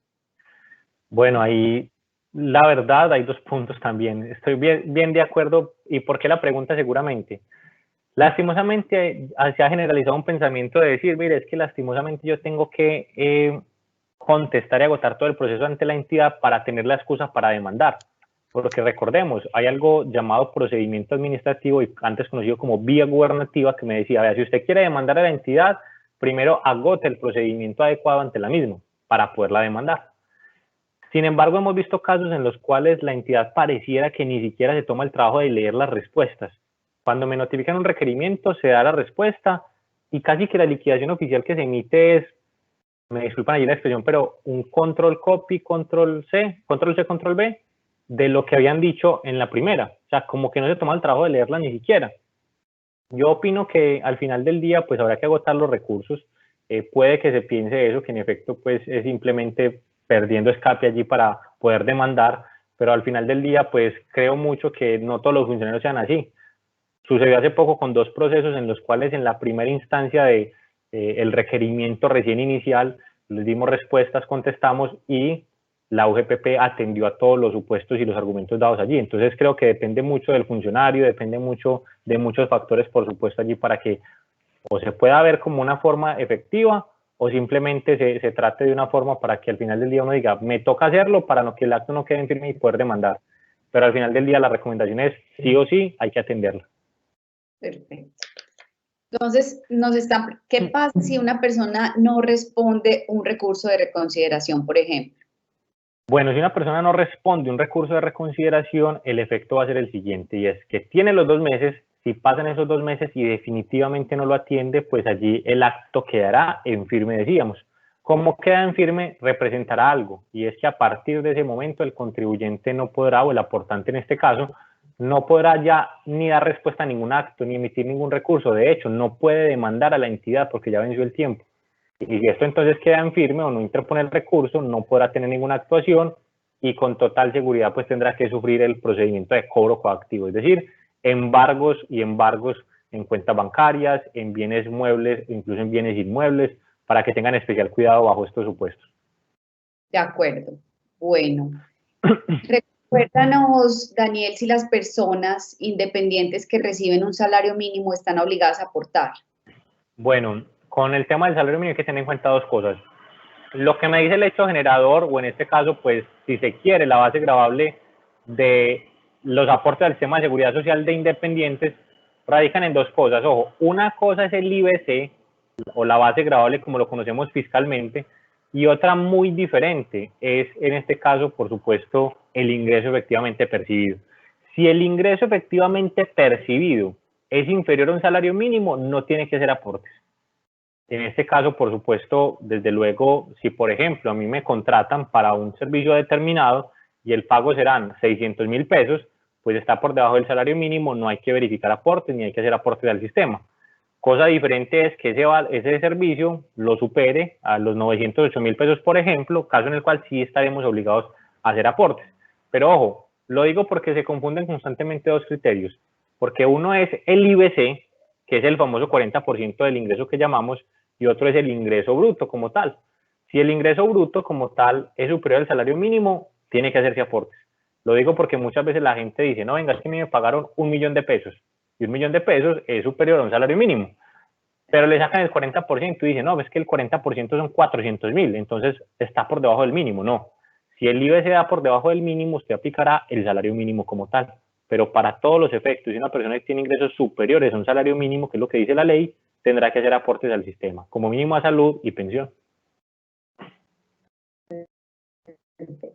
Tenemos otras preguntas y vamos con esta. Siempre la base sobre la cual hace fiscalización la UGPP es el IBC registrado en la planilla pila, parándolo con el IBC registrado en la nómina de las empresas, o hay otras validaciones que hace la entidad. Muy interesante esa pregunta. Sí, esa pregunta es bien interesante, sobre todo por algo. Ojo que cuando muchas veces llegan los requerimientos de la entidad, hay unos archivos inmensos, que son las famosas sábanas, dice uno allí en Excel, que son impresionantemente grandes con un montón de columnas, pero uno de los puntos es que no necesariamente lo van a aplicar directo con la información de la, digamos así, de la planilla, porque en efecto la administración da la posibilidad cuando notifica, por ejemplo, un requerimiento de información de exponer, si por ejemplo yo tengo convenios o entre el empleador y el empleado existen los famosos convenios establecidos en las cláusulas contractuales que permiten tomar el 60-40, que excluyan parte de pagos no constitutivos de salario y demás, para poderlo reportar. Inicialmente debo aceptarlo, inicialmente la medida en fiscalización es lo reportado en la planilla, pero por supuesto habrán más elementos que podrán determinar si forma parte o no forma parte de la base para el pago de aportes para fiscales y por supuesto el Sistema General de Seguridad Social. Bueno, a una persona le llegó un comunicado de acción persuasiva en el año 2018 para ajustar el ingreso base de cotización y no se contestó el comunicado ni se ajustó ese ingreso. ¿Cuál debería ser la recomendación para este caso? Bueno, la recomendación inicial sería identificar qué acto le notificaron, porque si fue una acción persuasiva, la respuesta sería, puede estar tranquilo porque no hay sanción por ello. Pero si fue un requerimiento, por ejemplo, tendría que verificarse que no hayan emitido actos posteriores, porque si han sido modificados o han sido, en este caso, emitidos actos posteriores, pues tendrá que estar muy atento porque puede tratarse en este caso de un acto que quede en firme, y si queda en firme, pues no podrá actuar. La recomendación principal es, desde luego entonces, verificar si han habido casos posteriores, pero lo primordial, saber qué acto le notificaron en ese momento. Ese acto que dicen que no atendió, saber si se trató de una acción persuasiva, recordemos, lo puede identificar si no hay ningún cálculo de sanción, de alguna forma puede estar tranquilo, pero sí, verifique desde ya el código, el correo electrónico que tienen en root para saber que en efecto le están llegando los correos y las comunicaciones efectivamente. Perfecto. ¿Qué trámite debe seguir una persona para acceder al beneficio tributario antes del 30 de junio? Bueno, lo que debe hacer son dos cosas. Con la OGPP, si con la DIAN es complejo acceder a los beneficios, en este caso de amnistías con la OGPP, pues no es la excepción. Primer punto, ojo que de hecho esto ha cambiado constantemente y pues de forma considerable. El primer punto que allí está establecido es, yo tengo que generar esto a través de una planilla fila. Si usted va a generar en este momento, ojo, no lo puede generar usted directamente porque de hecho cuando usted se mete en este momento y dice, ven, entonces yo voy a meterme ya y voy a generar la planilla para obtener el beneficio, no lo puede hacer. Si usted se mete e ingresa en este momento, le aparece la planilla, pero calcula el aporte y le va a calcular, recordemos que la planilla está programada ya de manera pues previa para calcular los intereses. Entonces, si usted lo hace por la planilla tradicional, le va a calcular el 100% de los intereses. Usted tiene que acudir a un operador, a través de este operador, pues en efecto, generar la solicitud para que esto, de hecho, bien sea ante la UGPP, porque la UGPP tiene que solicitar la autorización ante el ministerio, solicitar la validación para que se le genere a usted una planilla especial. Eso cambia constantemente. En la reforma del 2016 era la planilla tipo O, en la reforma del 2018 era la planilla tipo N, entonces hay que verificar bien ese punto allí. ¿Por qué? Porque una vez habilitada esa planilla, el operador le ayudará a usted a realizar, en este caso, los ajustes, calculando el 20% de los aportes, de intereses, perdón, a los aportes a salud como tal. Recordemos que pensión no aplica. Y los demás subsistemas, por supuesto, en el caso de los empleados, que puede ser el caso, por supuesto, de SENA y CBF, entre otros, pues para los que tienen la obligación del pago, para que lo tengamos en cuenta. Tenemos aquí una última pregunta para continuar, y esta pregunta se presenta mucho, y es que las personas que generalmente reciben un canon de arrendamiento siempre tienen inquietud, ¿debo declarar, no debo declarar, desde cuándo debo declarar?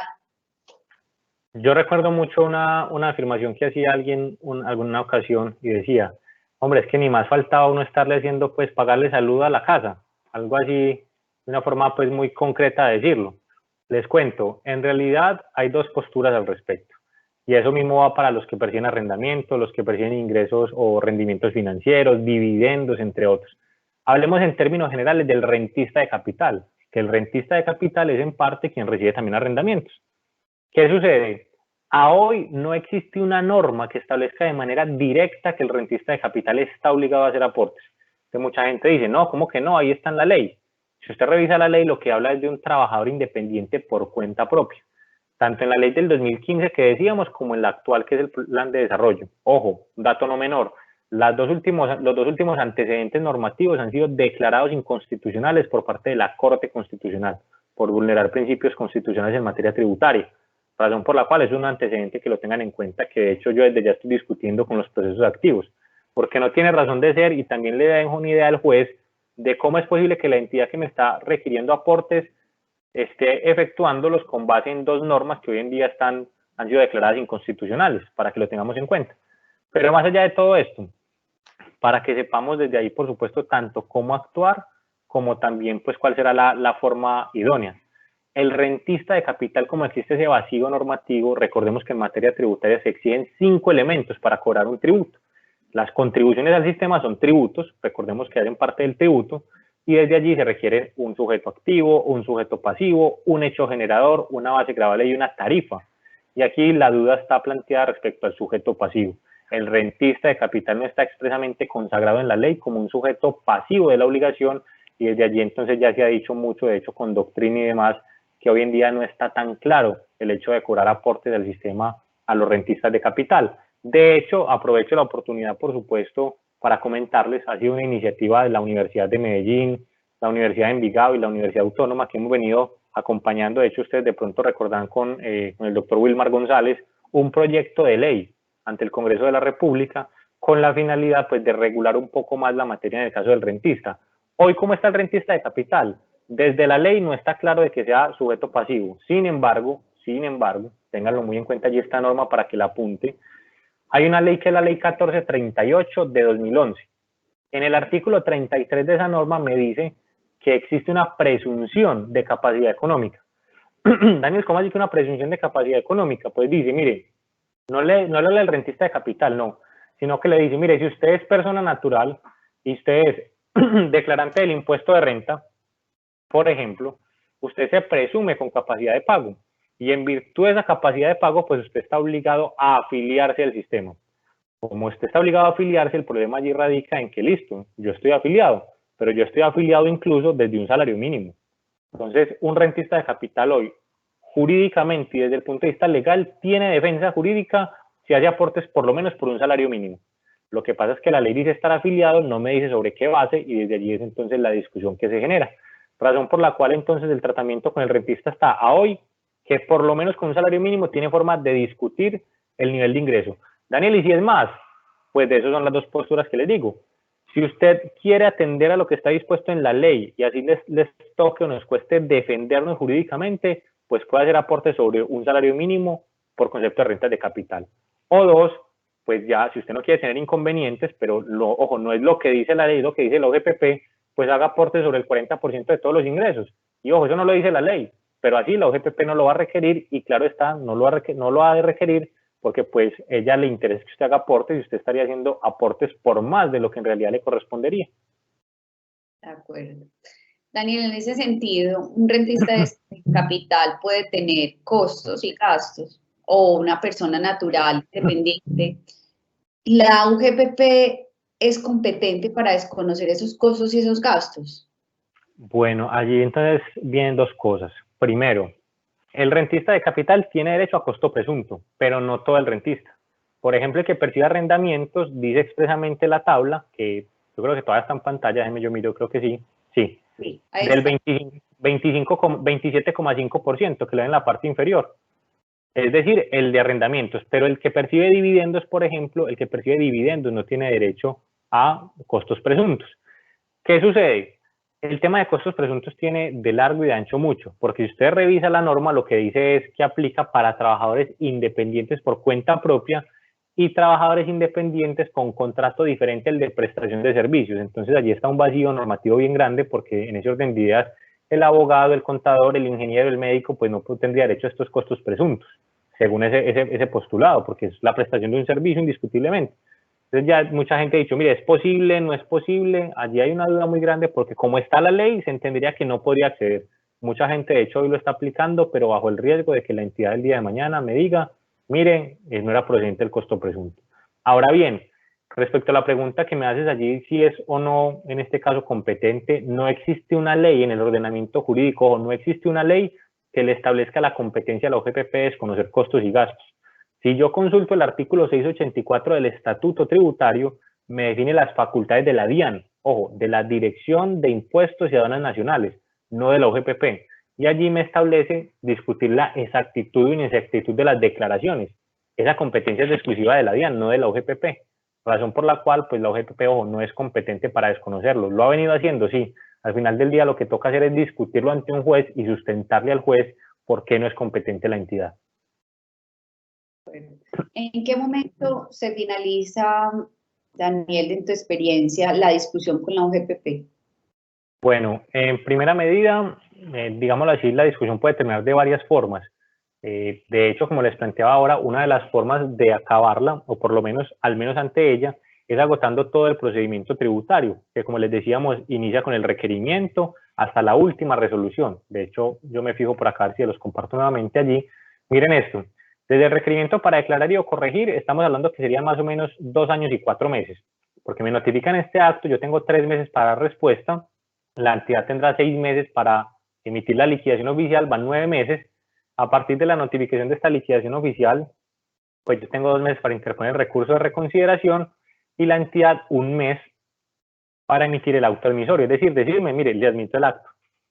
Y a partir de allí, cuenta con 12 meses para emitir algo llamado la resolución que resuelve el recurso de reconsideración. Allí vamos en 2 años. Y es a partir de este acto, para que lo tengan en cuenta, aquí finaliza toda discusión con la entidad. Aquí termina toda discusión con la entidad. Porque usted una vez le notifican este acto, usted ya no va más a acudir a la entidad. Usted lo que tiene que hacer es acudir ante el juez de lo contencioso administrativo para, en este caso, decirle, mire, yo vengo a demandar a la entidad por estas y estas razones, y en este caso la discusión ya radicará ante un juez, no ante la entidad directamente. Allí termina jurídicamente el proceso ante la entidad y pasa al juez. Pero formas anticipadas de terminar el proceso hay muchas, o varias mejor. Por ejemplo, si yo accedo a una amnistía, puedo terminar anticipadamente el procedimiento ante la UGPP. O si la UGPP adhiere a los argumentos dados por mi parte, pues yo también podré terminar anticipadamente ese procedimiento. Listo, perfecto. Aquí tengo una inquietud y es acerca de los costos. Si una persona, digamos, en la tabla le van a reconocer costos del 57%, pero resulta que esa persona tiene menos costos, bueno, pero la le permite un índice. Ese planteamiento se da por lo siguiente, y allí veámoslo desde este punto de vista. Muy seguramente la duda está planteada, ¿por qué? Ojo, si por ejemplo a mí me dicen en efecto, mire, usted tiene derecho, de hecho veámoslo con un ejemplo, miren acá la tabla. Si a mí me dicen, vea, su actividad permite un 70% de costo presunto, por ejemplo, industrias manufactureras, ¿sí? Pero resulta que al final del día yo tengo no un 70, sino un 45, por ejemplo. Daniel, ¿existe riesgo por eso? Pues aquí la realidad es que no hay riesgo. ¿Por qué? Ojo, las presunciones están dadas precisamente para que desde la ley se presuma que algo tiene ese tratamiento.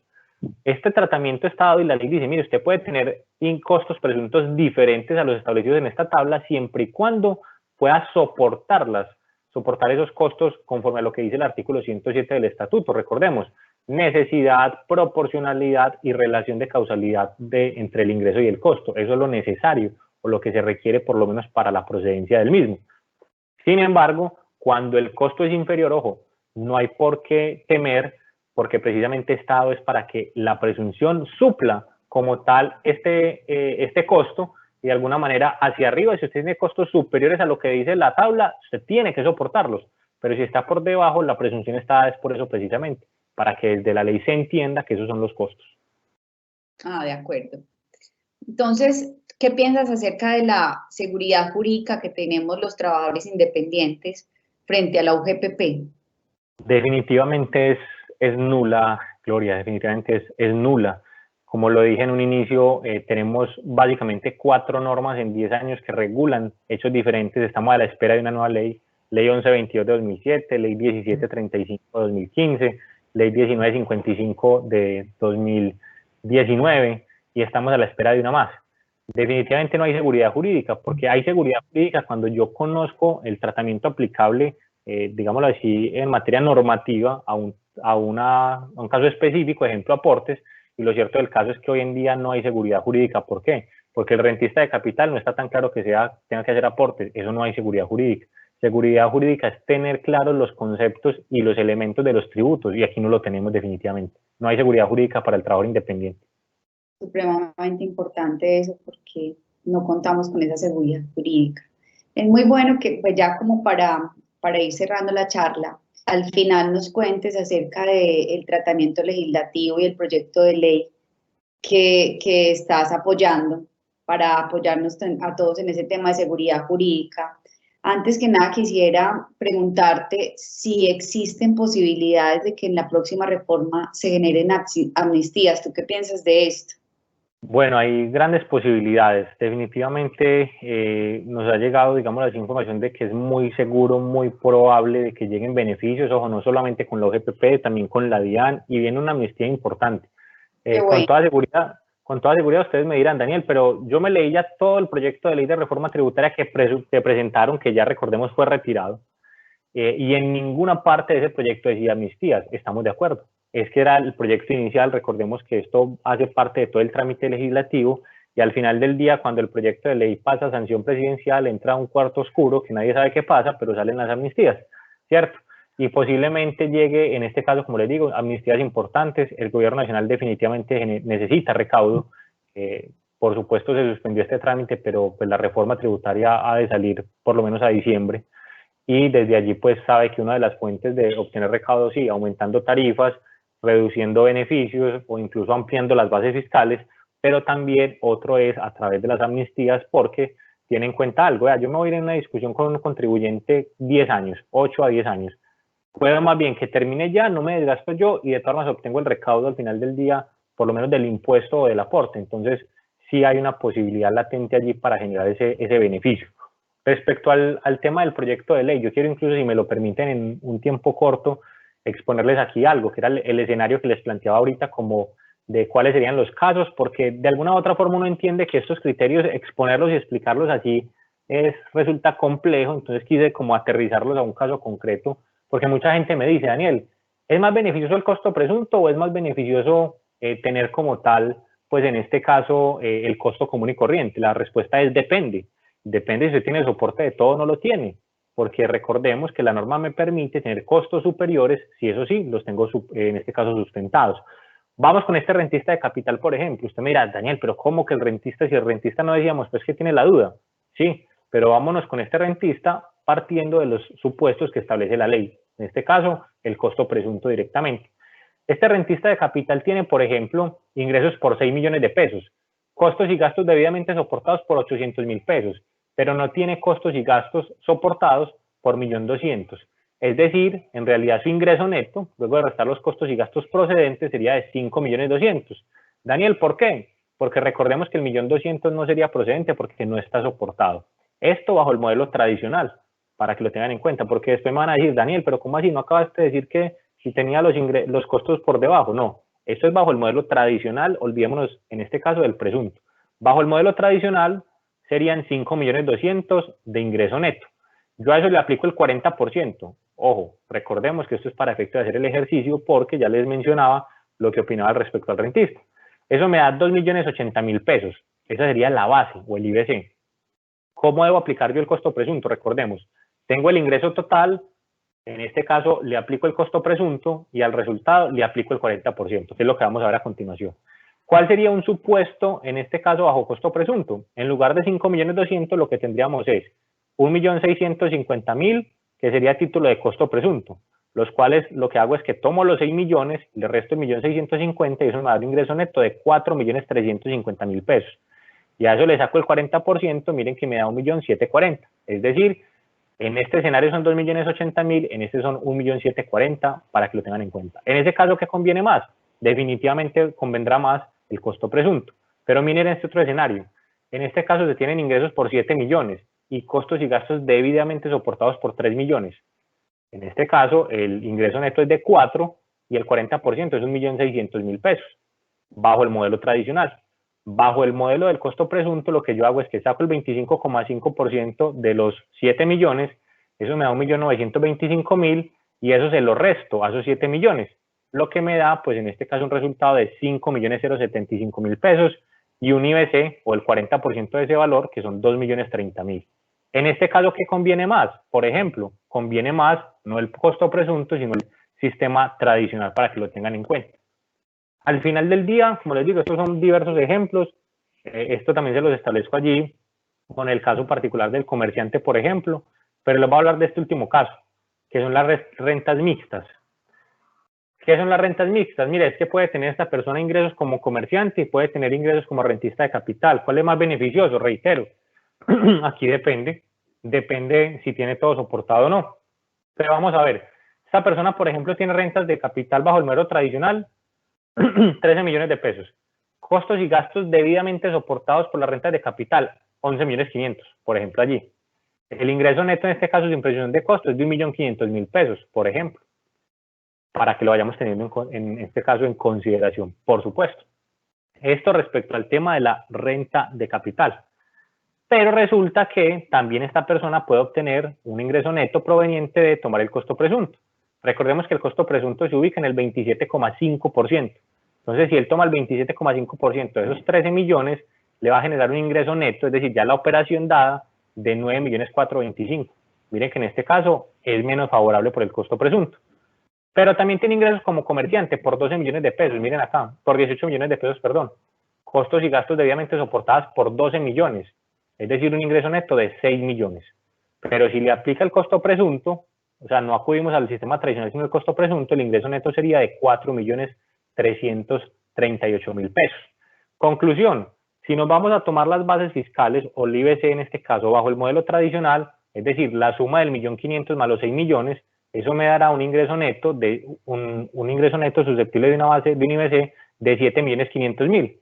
Pero si lo hago en este caso como tal para que lo tengamos en cuenta incluso bajo el modelo de costos presuntos, me generaría una base de 13.763.000. Yo le saco el 40% a los 7.500.000, me da los 3 millones, y si le saco el 40% a los 13 millones, me da los 5 millones.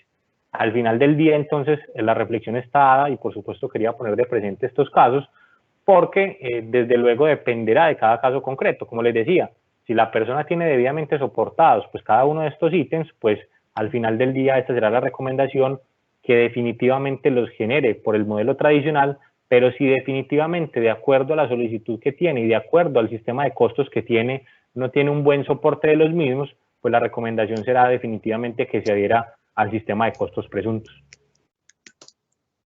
Perfecto. Daniel, por acá tenemos otras preguntas. Ok. Bueno, aquí una persona natural, ya la respondí. Espérame un segundo.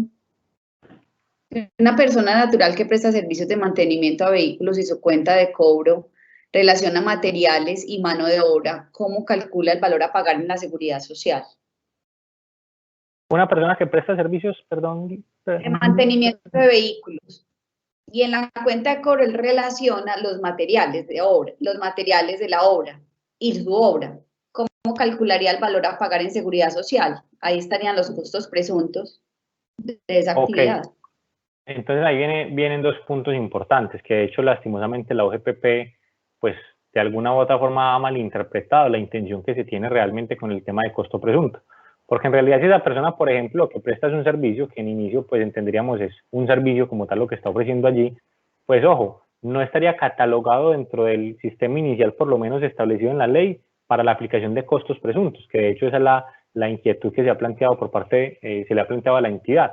Y en ese orden de ideas, en inicio, como la ley está estableciendo trabajadores independientes por cuenta propia o personas diferentes a los trabajadores que prestan servicios o con contrato diferente de prestación de servicios, en inicio no sería posible aplicar, digámoslo así, ese costo presunto. ¿Cuál sería la recomendación para esa persona? Definitivamente si tiene la procedencia del costo y lo tiene soportado, en efecto que tenga el soporte y hacer aportes sobre el ingreso neto, es decir, luego de restar los costos y gastos. Y sobre eso sacar el 40% del valor y hacer el aporte respectivo. Considero, desde mi punto de vista, que hacerlo con costo presunto para esa persona en particular podría generarle de alguna u otra forma pues un riesgo latente ante la entidad, porque recordemos que lastimosamente cuando no es tan claro el beneficio, la entidad deja esto al azar, la gente lo aplica y después la misma entidad se encarga de decir, vea, lo sanciono porque no era procedente. Entonces creo que allí la verdad nos recomendaría mucho que aplicara el costo presunto en ese caso.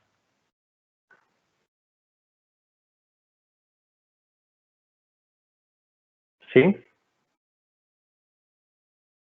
Hola.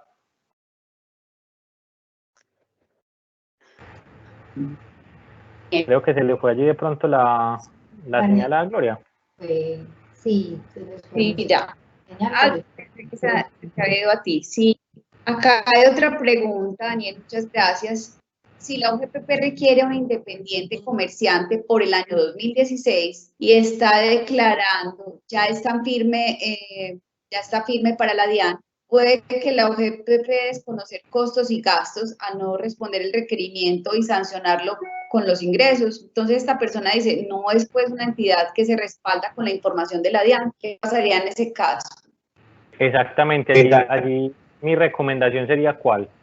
Continuar el trámite y defenderse ante la entidad, incluso llegar hasta última instancia con la parte jurisdiccional, es decir, ante el juez, indicando y soportando precisamente, mire, aquí estamos analizando una declaración de renta. Las declaraciones de renta tienen una presunción que es la presunción de veracidad, es decir, se presume que su contenido es veraz y es cierto. Y si pasa el tiempo y quedan en firme, pues ya no podrá discutirse. Aquí se trata de decirle a la administración, vean, la entidad encargada de discutir el contenido de la declaración es la DIAN, y esta no lo hizo dentro del tiempo que tenía, que era los 3 años, por ejemplo. Ahora bien, la UGPP viene a requerirme o a discutirme los costos cuando estos ya están en firme. Si usted le contesta eso a la entidad, con toda seguridad seguirá adelante con el procedimiento. ¿Por qué se hace esto? Para tenerlo en cuenta ante el juez, porque es el juez finalmente quien determinará esta situación, que ya hay una declaración en firme y que desde luego no es procedente, en este caso, el desconocimiento de costos cuando ya está en firme una declaración. Si una persona realiza varias actividades, ¿cómo si se liquidaría la presunción de costos? Ok, perfecto. Esa pregunta allí la contesté con el ejercicio de las rentas mixtas. Lo que tienen que hacer, si lo dice de manera directa, tanto la resolución como la ley, es usted debe tomar el valor del costo presunto por cada actividad y de ese valor liquidarlo. Ejemplo, como lo poníamos en el ejemplo particular allí, si tenía 13 millones de ingresos, pues aplique el costo presunto si es por rentas provenientes de rentas de capital, punto 1. Y si tiene otra actividad, identifique en la tabla cuál es esa otra actividad y aplique el costo presunto. Eso le generará al final del día un ingreso total por las actividades generadas. Por ejemplo, rentista de capital y, por decir algo, comerciante. Usted suma esto y luego resta los costos de ambas. Ya el resultado es lo que usted tiene que aplicarle el 40% y sobre eso tributar, o en este caso, hacer aportes. ¿Crees que hay problemas si una persona cuenta los costos presuntos, aunque, por ejemplo, en sus declaraciones de IVA, este no coincide con los valores declarados? Sí, no hay ningún inconveniente. Aquí hay que tener en cuenta de algo. Una es la situación, y de hecho ese es el avance que hemos tratado de dar constantemente con el proyecto de ley, porque, ojo, una es la situación parafiscal y de aportes al sistema de la seguridad social, y otra muy diferente es la situación con la administración de impuestos. Son dos cosas diferentes. No tiene implicación ni tiene efectos, pues, porque el costo presunto está dado únicamente para aportes al sistema de la seguridad social, no para efectos tributarios. ¿En los costos presuntos se excluye el transporte de carga de carretera? Sí, se excluye porque tiene norma especial que es la resolución 1400 del 2016, de 2019, si no me falla la memoria, porque en este caso tiene también pues unas condiciones particulares, de acuerdo a la capacidad, de acuerdo a los ingresos, y esa es la resolución que en realidad se debe atender, porque en este caso pues tiene norma especial, como lo dije, resolución 1400 de 2019, no 2016, 2019. Perfecto. Los ingresos para aportes se distribuyen como si fueran por renta, calcular y aplico el 40%. ¿Por renta qué, perdón, Gloria? Pregunta, no sé si está bien redactada, dice, los ingresos para aportes se distribuyen como si fueran por renta, cedular, perdón, yo me fui la que me equivoqué, y aplico el 40%.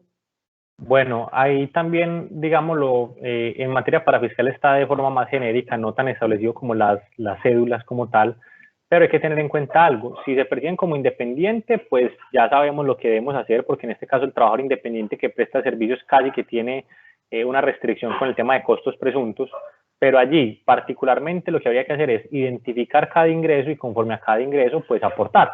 ¿Qué sucede? Si usted tiene ingresos como trabajador independiente y como rentista, la recomendación sí sería una, y es en este caso que por lo menos realice el aporte, por ejemplo, en este caso por el 40% de sus ingresos, pero si son rentas de capital, sí lo haga siquiera por un solo salario mínimo, así sean mucho más por rentas de capital. ¿Por qué? Porque jurídicamente esta sería la razón para poder defendernos.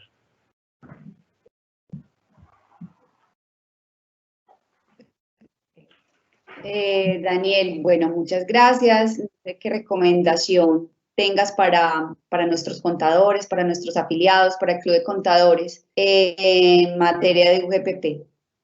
Claro que sí, para que lo tengan en cuenta, creo que concluiría con la advertencia que les hacía en un inicio, y es, definitivamente cada acto administrativo que nos llegue, hay que identificar qué acto es, recordemos lo que advertíamos en un inicio, de qué acto me están hablando, saber qué año me están requiriendo para saber cuál es el tratamiento legal para ese año particular, e identificar mi tipo de ingresos, porque eso es lo que concluye al final del día una defensa jurídica efectiva ante la entidad. Desde luego, como les decía, en el caso particular de la acción persuasiva, sí vale la pena que la revise, la analice y pues si hay lugar a la corrección, corrija. Si no tiene que contestar, no lo haga, porque les digo, no hay una consecuencia negativa por no hacerlo. Pero la recomendación aquí sí está es para que tengan en cuenta esos 3 elementos, porque pueden servir, por supuesto, de una defensa técnica allí. Por el contrario, agradecerles a todos ustedes por la invitación. Estos espacios pues los disfruto mucho y es un gusto siempre para mí pues estar con ustedes conversando de estos temas aquí en la Cámara de Comercio. Estaré muy atento, por supuesto, si hay más preguntas, más inquietudes, para que pues con todo el gusto proceder. Mil gracias a todos y un feliz día. Dani, muchas gracias, y a Gloria también muchas gracias por hoy estar con nosotros. Queremos finalizar compartiéndoles una información acerca de los beneficios que ustedes tienen como afiliados. Queremos compartirles que ustedes tienen una asesoría gratuita en temas contables y tributarios, precisamente con todo el equipo de Gloria, con Daniel, con todo el equipo que Gloria tiene a su cargo. Entonces, les vamos a compartir por acá por el chat este link donde ustedes se pueden inscribir para que reciban entonces esa asesoría por pertenecer al grupo de afiliados. Ese es uno de los beneficios exclusivos que ustedes reciben, y es que adicional a pertenecer al club de contadores y tener estos temas de formación, también reciben una asesoría con ellos en todas las dudas que les hayan quedado. Si de pronto quedaron más dudas acerca del tema de hoy, si tienen otros temas también en que tienen inquietudes, lo pueden consultar. Le dan clic entonces a este enlace, nosotros se los pusimos ahí en el chat, y este les va a mandar a esta inscripción, a este formulario. Aquí les pusimos qué temas o qué subtemas pueden ponernos, que ustedes quieren que les resolvamos las dudas: renta personal natural, pago en el exterior, consultoría de retención, UGPP, impuestos territoriales. Entonces, aquí y llenan todos los datos junto con los datos de la empresa que está afiliada al programa. Y nosotros nos contactando con ustedes y agendando la cita para que reciban que les damos muchas gracias por pertenecer al programa, por estar hoy con nosotros. Recuerden que tenemos otra sesión del Club de Contadores. Esta sesión es el 15 de julio. Mientras tanto, pueden inscribirse en las asesorías, y que tenemos próximamente, la otra semana, tenemos un aula empresarial que es más para el tema de ventas. Se llama cómo implementar un modelo de ventas por canales y medios digitales, y también tenemos el taller comercial. Si tienen compañeros a los que les puede interesar, entonces cuando les lleguen los correos con la invitación, por favor, refiéranselo a esas personas del equipo de mercadeo, ventas, servicio al cliente, que seguramente lo pueden aprovechar bastante. Muchísimas gracias entonces a todos por el espacio, a Daniel y a Gloria, mil gracias, y a todos gracias por asistir hoy.